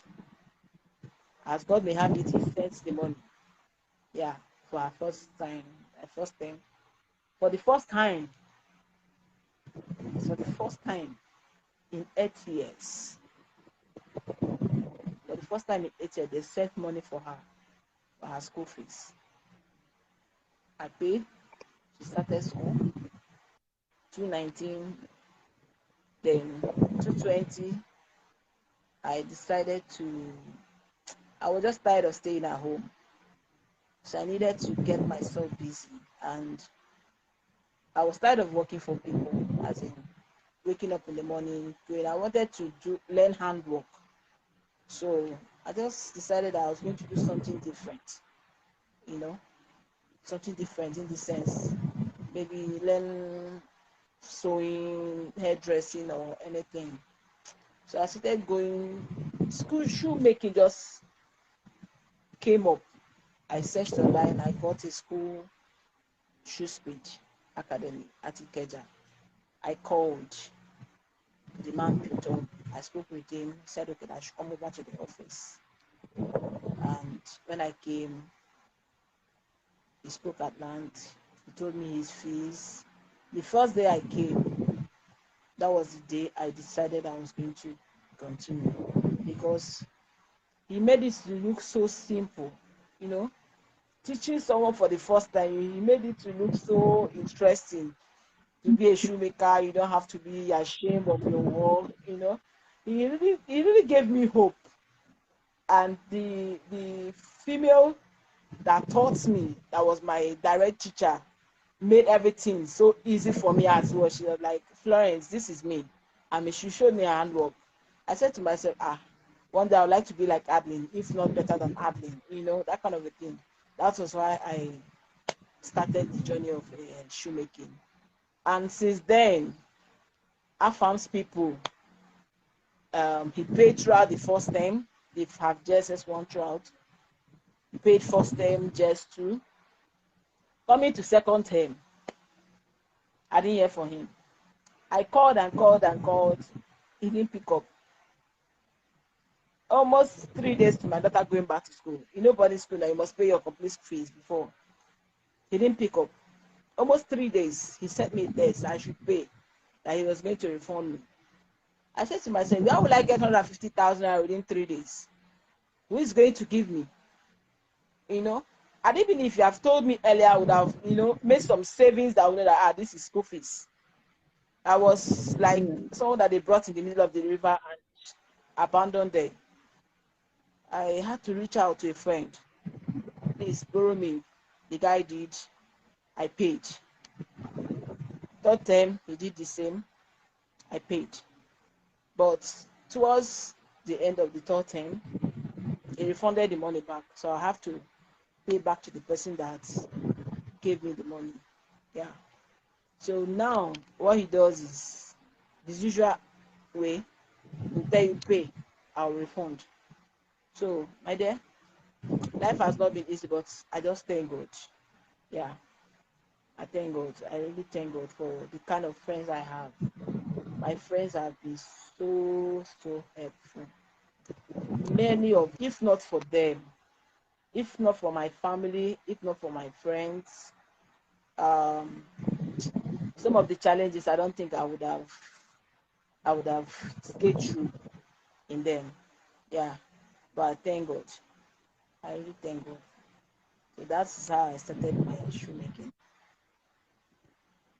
So Okay, Nkechi how much Ochunego. Yeah, is she's her in school JS fees? 3 now. Yeah, how much is her school fees now? Uh, everything is one. This differs anyway. Like the last time, plus or minus almost 145, one something. Yeah. Okay, per term. Sometimes in a term they might Per just term. add something else. Yeah, per term, yes. Per term. Yeah. Okay. Provision, before you add up the So provision and all that. please. Even that was the day Okay. I called him on my daughter's birthday. I said, guy, today is your brother's birthday, your brother's child's birthday. Anything for I don't have money, don't disturb me. I was like, is there any school fees to be paying? Won't they be buying Christmas clothes for this girl or anything? He said, there's not money. So I just said, well, God, thank you for they even agreed to pay her school fees. Let me now know that I'll be the one doing other things. And I just thank God. Thank God. So are they still paying that school fees to date? Like I said, pay, I will refund you. That is what we now do. Yeah. That has been the Pay, I will new pay, music. yeah. Pay, I will refund you. Yeah, that is what we do now. Pay, I will refund you. Yes, in Okay. Kechochonog, I remember he came. Yes. Okay. So my dear, So that is Florence, how life has been. Your husband's elder sister, how old is she? If you don't mind me asking, how old is she? Well, I will leave you to that calculation. My husband gave me 15 years gap. Afan was born in 1969. And this is other sister, senior someone before him. Senior a lady before him. So I think he gave him about 4 years or 5 years gap. So calculate that. You know her age. You know, in fact, since you have been talking, I have been noting so many things down. Seriously, your story is so touching. Like, in fact, I wish you can see my heart here right now. Like, I am crying. I am so down. The only thing I can say right now is that I don't really like getting married where I have to live with my brother-in-law and sister-in-law in the same house. It's quite challenging. And I was thinking maybe that was what your husband should have really thought about, um, like the way forward and the way back. Like your husband would have seen what will happen. I know the kind of siblings he has, he have before thinking about you guys living together, like 12 of you in one house. You understand? And you know the challenges that used to be there because you know, like you are 21 and the elder sister. He was a peaceful man. He was a peaceful man. So he thought everybody would be like him. You understand? He was a peace. People that knows him will testify to that. He was a peaceful and calm person. So he No, I'm not thought talking about that your everybody husband. I'm talking have. about how you met your husband in Yeah, church, now in all sense he was category. thinking. Remember, he wasn't so He was quiet. trying to carry everybody along. Mm-hmm. He was trying to carry everybody along. He was trying to carry everybody along. He thought everybody would be like him. You understand? So sometimes he will plead with his sisters. They will, cool down for Yeah. a little while. Before you know it again, they will start up again.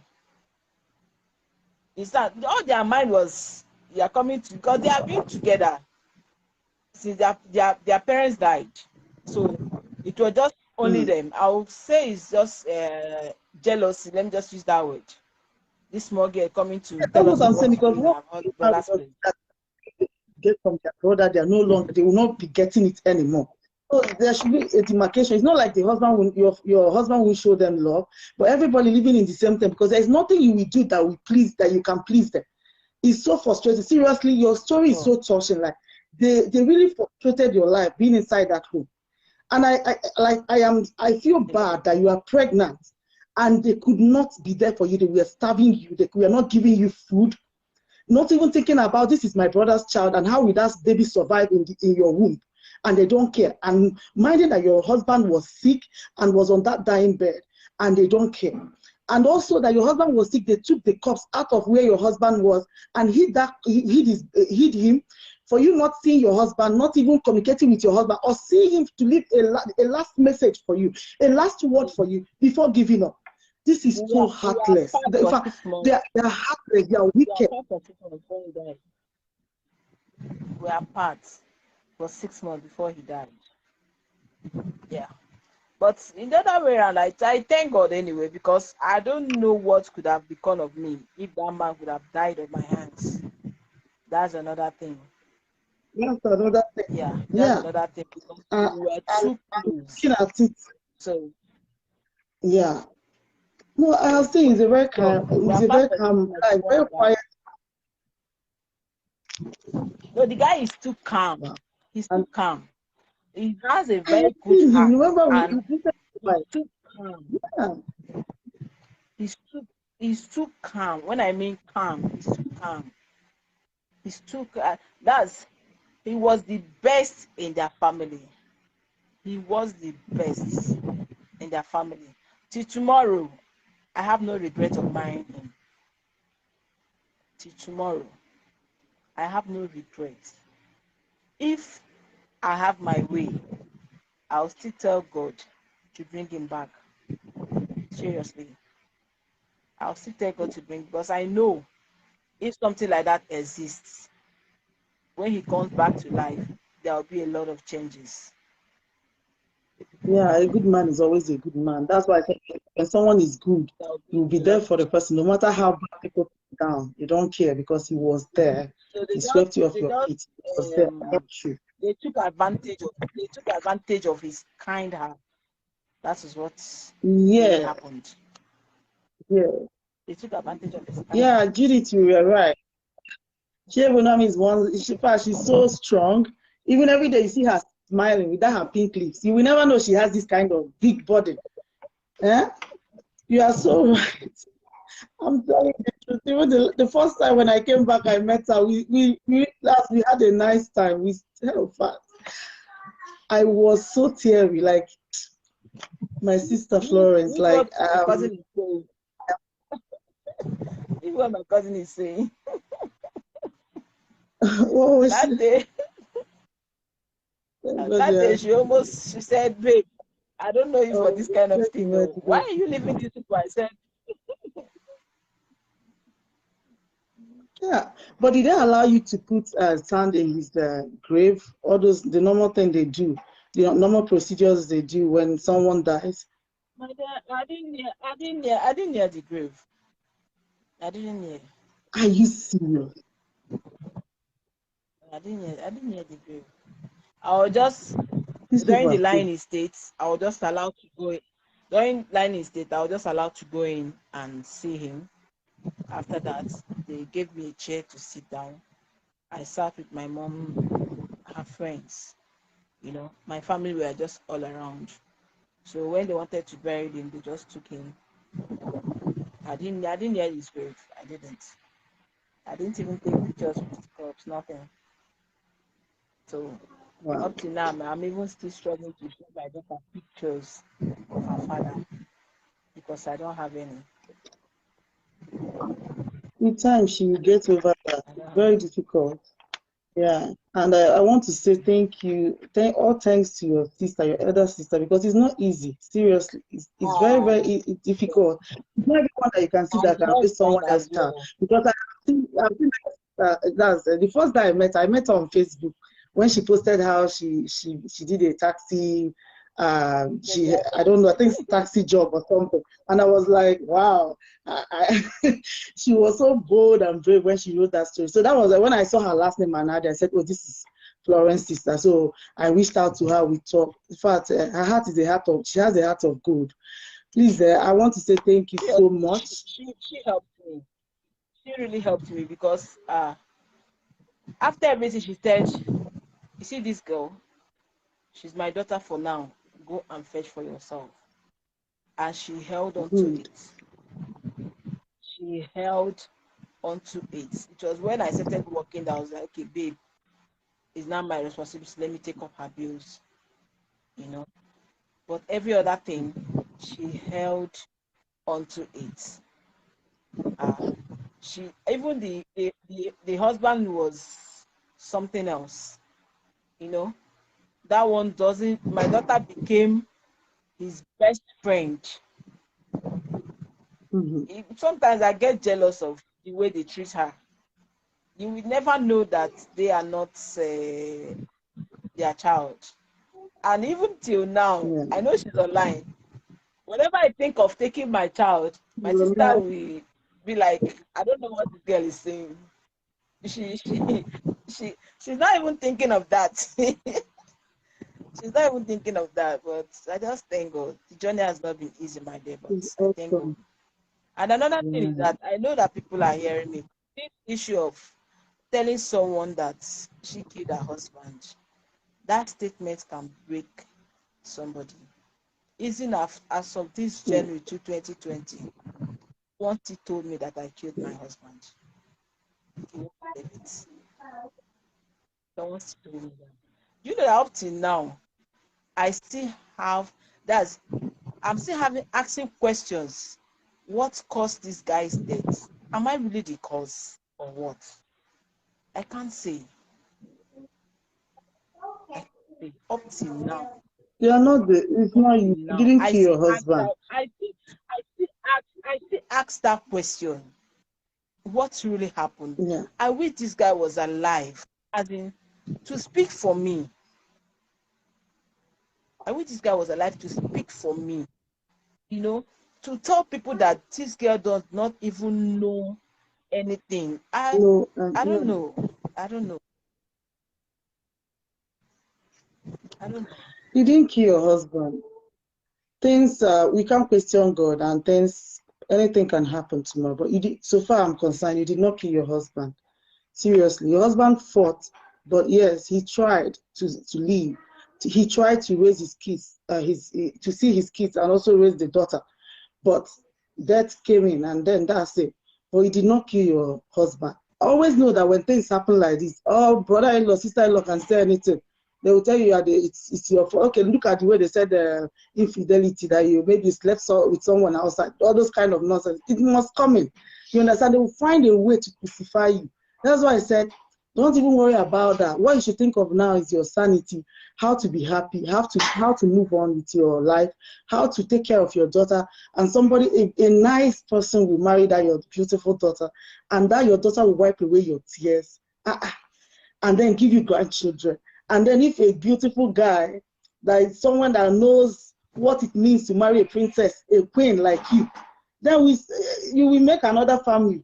You understand? And all the same, your first husband, you always remember him and always wish him he keep resting on. So that's it. Please be happy for yourself.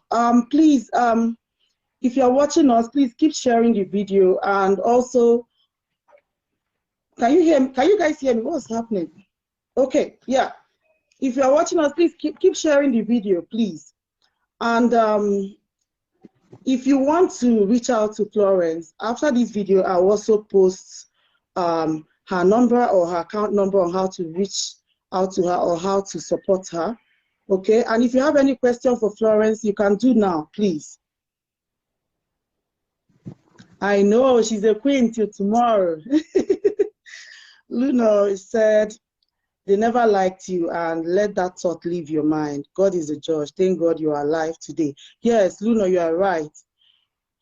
Jennifer said, just be happy with yourself and your baby. Of course.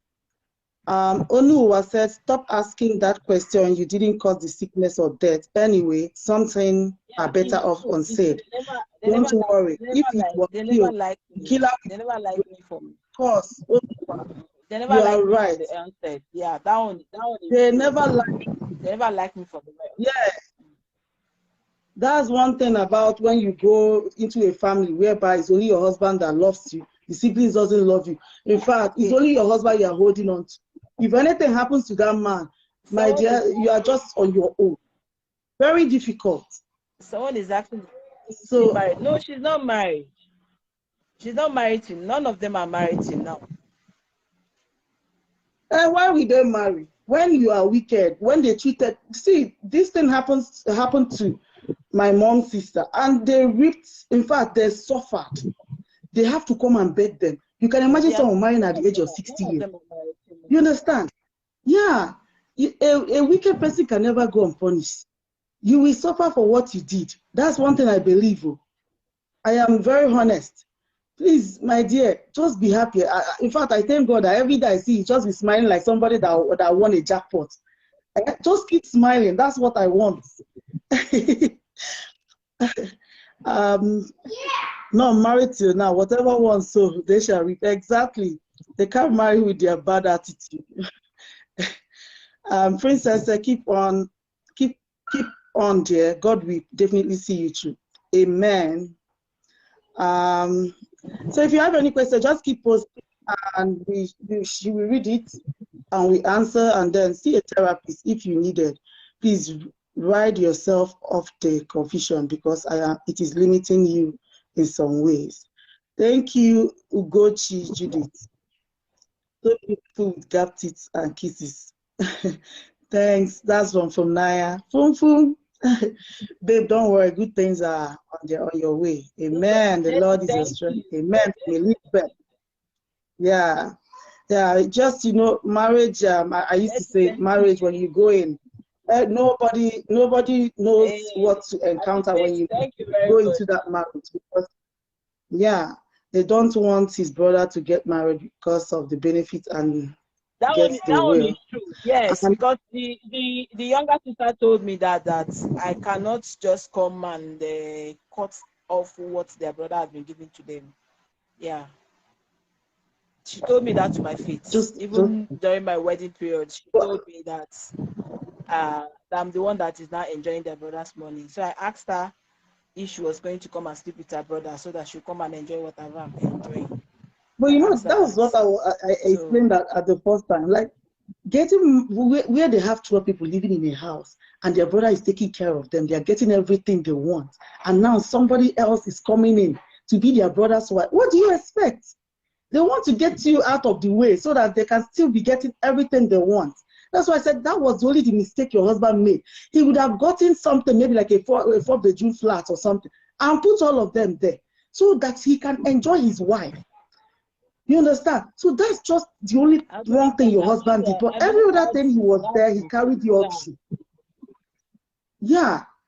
So, and they were wicked. In the other way around, for Florence, I wasn't even against it, because I saw it as they were together. Me coming in, him separating them. People will say, how would you just come in and separate siblings all of a sudden? So, because even my mother at a time told me that I should not allow Afam to take his sisters away from the house. I should manage them. To be frank, my mother told me that I should manage them. I wanted that they would get married and have their own family. So, what do I do? Your mom really tried, like, yeah, your mom really tried by keeping you. These elder sisters of Afam, she really tormented me. I am now found might be inside the room, as husband and wife gisting. She will just walk in without knocking. I might be sitting in the sitting room with my husband talking. He will just come and tell me I should excuse that she wants to talk to the brother. I'll stand up and leave. I'll just stand up and walk away. In Igbo language, they say, you understand? Me, personally, before going, the first day you will take me to his house, and I see that 12 people are living in the same house, I will tell you on time that you have to get somewhere.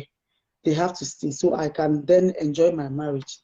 Your mom tried so well by trying to save this marriage, but there are some things that when you see, it's always good to cut it off on time than when you leave it and then it will expand in a way that you cannot bring it back the way you want it to be. Because why I said this, I have a cousin of mine that she doesn't have a child, and then the husband they were beating her, frustrating her life till she got blind. And when they brought her back to the father's house, the mother said, no, none of her children will get married and come back. They have to send her back to follow her husband back. When he saw her condition, she's blind. Do you know what happened? After 2 years, they got her corpse home. So she died. So that's what I'm saying, that when you see things, God is showing you signs, you have to obey that. You shouldn't be saying, okay, let them go. And I understand, because what people will also say, coming home, somebody that is newly married, the marriage that hasn't lasted for so long. So all these things are things. Well, your mom was nice by even accommodating you. Later, she understood what you were going through and kept you and held you and told and consoled you and was there for you and paid your school fees and everything. Because some people, they don't care. They'll tell you are married, let your husband go and do whatever they want to do. They don't care. But your mother was there. So don't hold that grudge or anything, because she played her own role as a mother, what she should have done. Yeah. Please, this story, but I am so, I didn't know that it's up to this extent.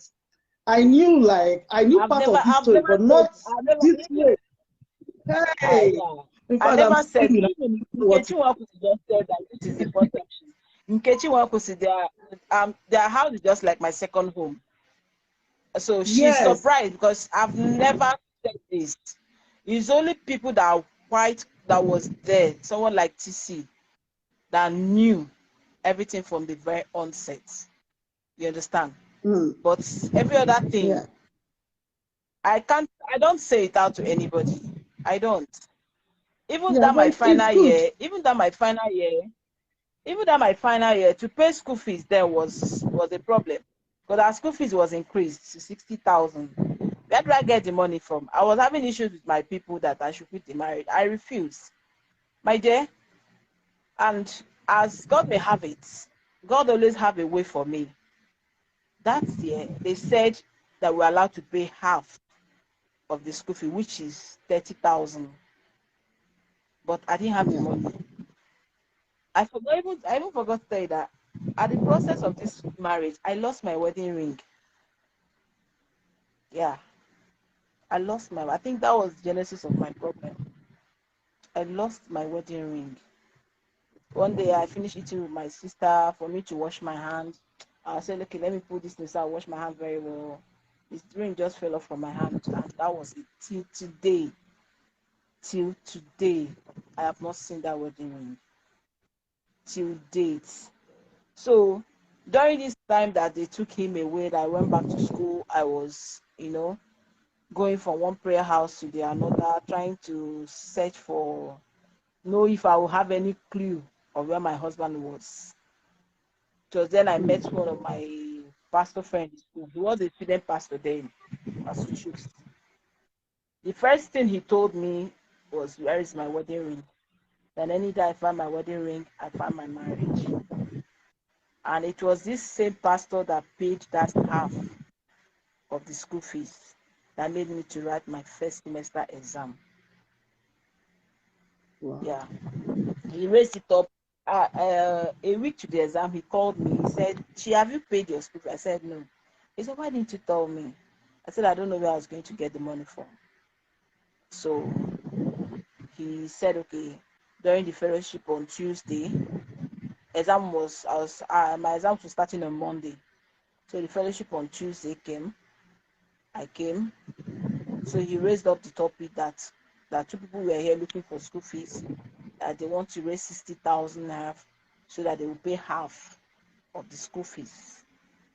My dear, I was on my seat. I was crying. I said to myself, me that I'm raising money for, what is all this? Mm, There was a lady that the woman was from Manisa also.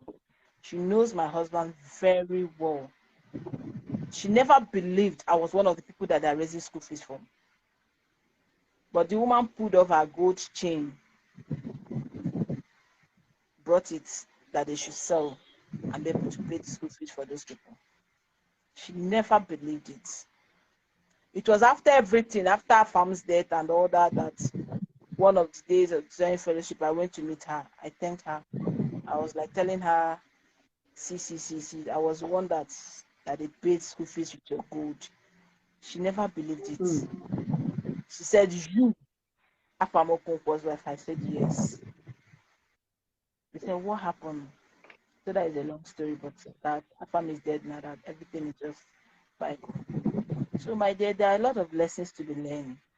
A lot. I'm telling this story not because I feel like talking. It's not easy for me. I almost cried. Yeah. Mm. It's like Me, because it's I'm like crying. I'm opening still fresh crying. wound. Yeah. I am It's like telling opening you. fresh wound.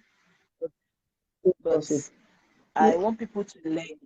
Like someone said, that I saw the signs, but I was in love. Yes, it's true. Yeah, I even knew that your the age family never also. liked me. Everything was right because of your age. The age gap is too much, like from the siblings. So that's why they feel that they brought a child as a wife. What right will she have to come and tell us what to do? All those kind of things. But So this, you are also we are acting not your own serious. age. Ha, ha, Jesus. Jesse was my Seriously, friend in I am. university.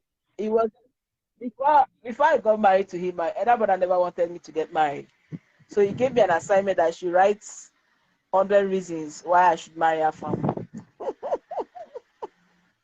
That's what this guy Are just you wrote kidding? now.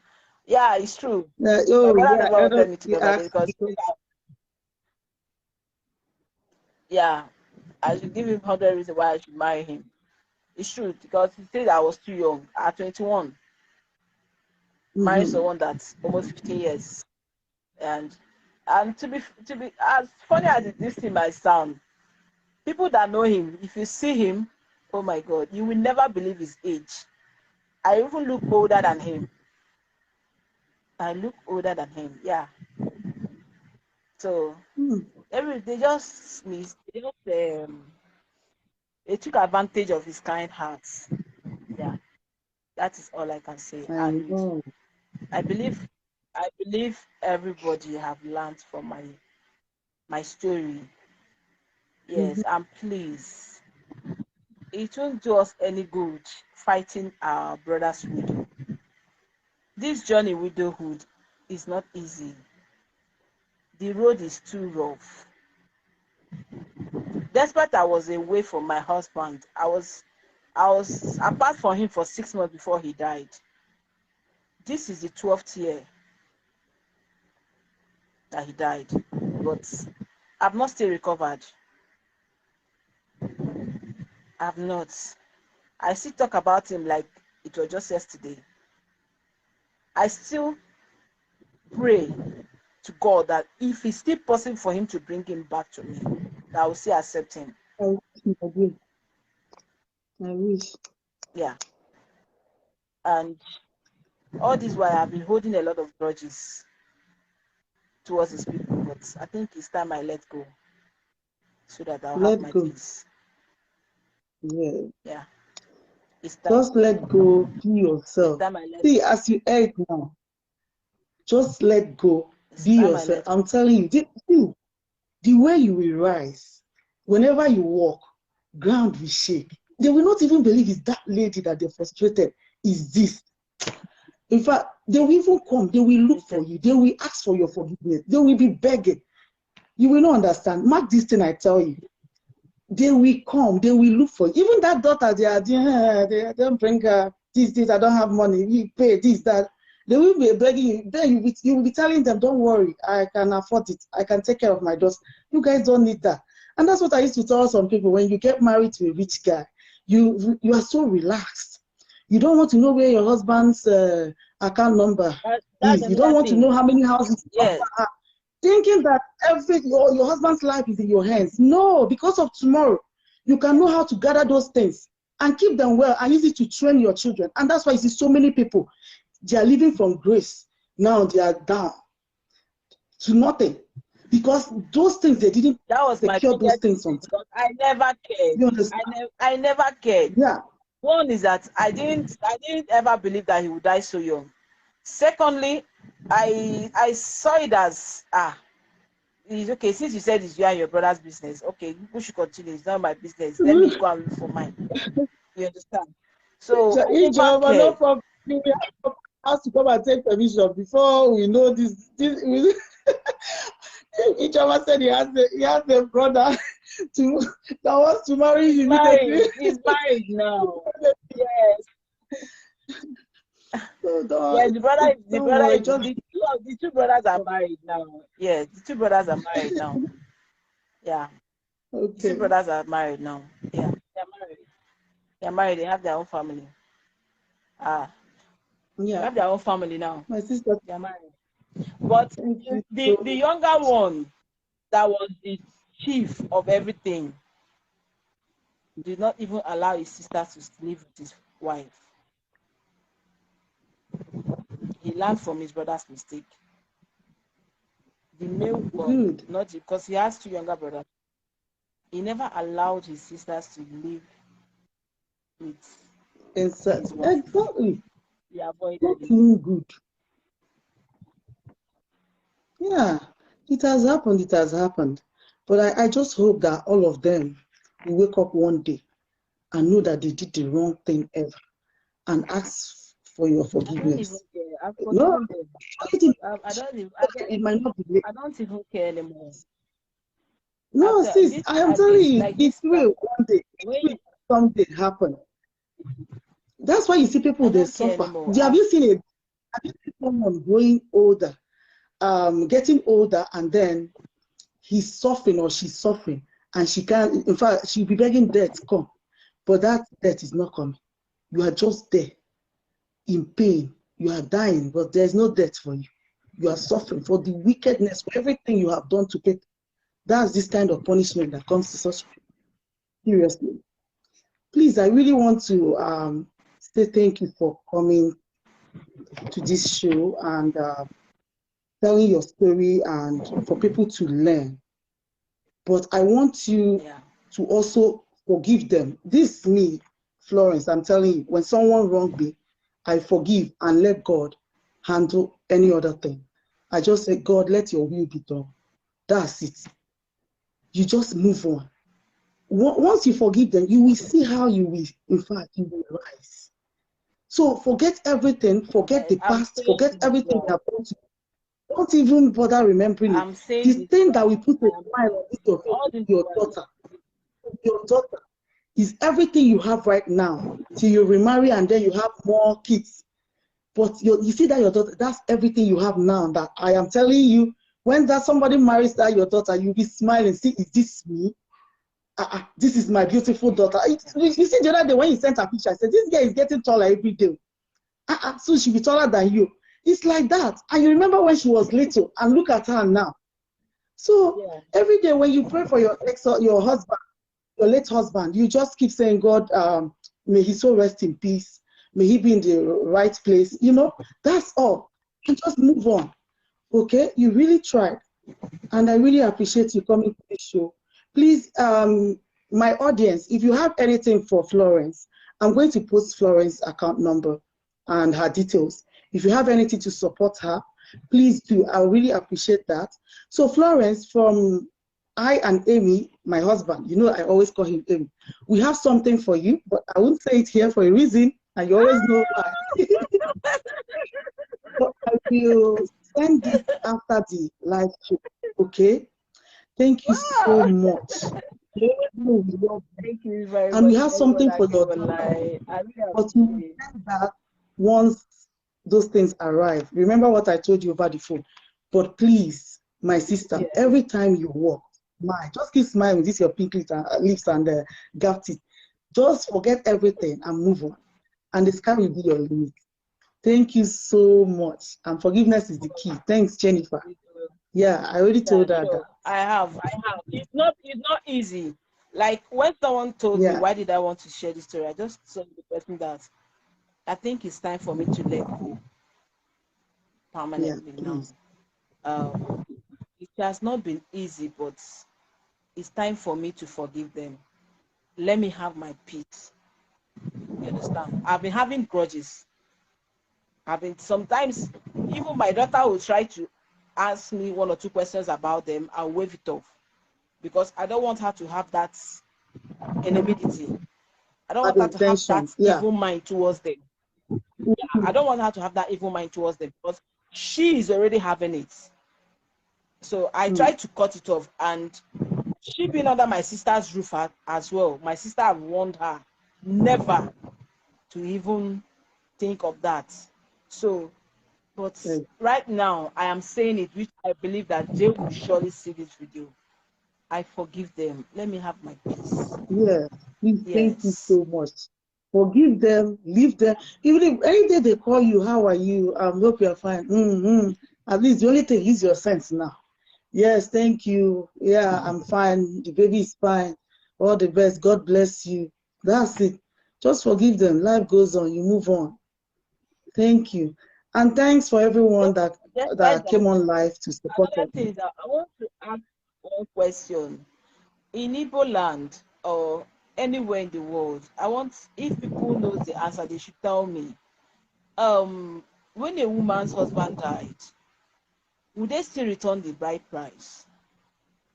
Because right now, this is the stage I am in with them. I've been talking to them to come and take their brother's bride price. When I brought out the issue 4 years ago, they brought up of taking my daughter away from me again. So I kept back. So presently now, this is the issue we're having at this stage now. I told them that it's time they should come and take their bride price so that I will move forward. And they have not even answered me. So I don't know if people will, the audience listening, let them tell me if they do it. I don't should think just so. forget I it.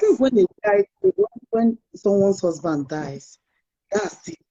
I don't think there's any, because they used to say it's only death that can separate two people, right? So I don't think there's any bride price to return.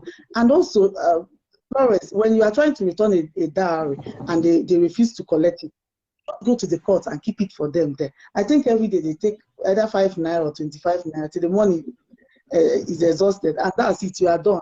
You have no business begging them to come and take the dowry. That's what I did during my own time. So don't even disturb yourself over that. Yeah, I don't think it's necessary. Okay. Yeah, I will ask my dad about that and take it back. I don't think there should be anything to pay again. I think once he's dead, that's it. Then if they refuse, if they said, okay, they have to return the dowry and they refuse to accept it, you just go to the court, put it there, and remind them that the money is there. They should go and pick it. If they don't want to pick it, then that's it. The money belongs to the court. Okay. Yeah, I'm going to exactly. talk. Yeah, yeah. You just go to the Okay. court, leave it. That's what I know. That's how I know they do it. There have been issues before the death. Her family needs to return it or give it to their Igwe. I don't really know. Ijoma, yeah, I'll ask Florence. Also, you can ask your mom. I think she might be aware of this. I don't know. Yes, before they remarried, you will return the bride So price. my mom said Please. they will return, but many people are saying they don't. Some say they do. Okay. Because I've never heard the reason when someone dies. No, they do. Is No, they when said the they person do. dies. Unless it's you guys' culture, because it's different cultures, right? I don't know. It's not all Igbo people that are all Igbo tribe that do that. Like when someone died, they return the dowry. It's unless if you are staying in the house. Okay, now I understand where you're going, because you know when someone's husband died and the wife is staying with the family, is a different thing. But if the person is getting married to another person, I think they are returning the dowry. But you did not sign Yeah. this thing, so you belong to them. Yeah, I think they might return the dowry. I think so. I don't know, but I'm going to ask. But I'm seeing reasons from what you are saying now, from the question you're asking. Okay. That means I'll push for them to come and take their bride price. Yeah. When we just said they return, yeah, then that means they do that. But I know that if they refuse it, you put it in the court and leave it there for them. That's how I did mine. Then the courts, we reach out to them. If they don't take it, it belongs to the court there. The money keep going till it's zero. Death has separated you naturally. Since it's separation by death, I think it's now your choice to stay or move on. Exactly. Okay. Death can separate only one church, but traditionally you must return the dowry. Okay. Okay. I don't really know, but I'm going to ask my dad. I'll still get back to you on that. Yes, you will return because by tradition you are supposed to be answering the man's name. So for you to be free, you need to return it. Okay, that means Okay. you have to return it, Yeah. because so I many have people to. are saying return. Yeah. Okay. Do you have anything to tell the audience? Or No. I'm just happy. Thank you, everyone that came online. I've been reading comments, words of encouragement, and all that. Thank you. And I believe that you have learned from my mistake. Let me just use that word mistake in some parts and from my story as well. So please, we that some of the people that online that are still single, we should watch the family that we intend to get married into. That is very, very, very important. You know, their spiritual background, everything about them. Let's really look into it before getting married to the family. And prayer is the key. Yeah, prayers. We should also be prayerful because without God, I don't know where I could have been by now. Yeah. Ijomoja, I hear you. No problem. I will go. Thank you very much. Thank you. Thank you. I really appreciate it. Thank you. UJ, thank you very much. I appreciate at least You're this welcome. story is like I'm seeing a new life in me. I've been lifted up so many burdens on my shoulder by sharing this. It's not easy. I never knew I could speak of I never knew I could speak of it again. But I'm happy that I did that. And this is a new me. I've pulled off that mask for the last time. And it's Amen. time for me to Thank move God. on. Yeah. It's time for Yeah. me to move on. And I wanted to add, you know, there are mistakes we made by getting married on time. There are things if we knew them today, we might not want to go into that marriage on an early stage.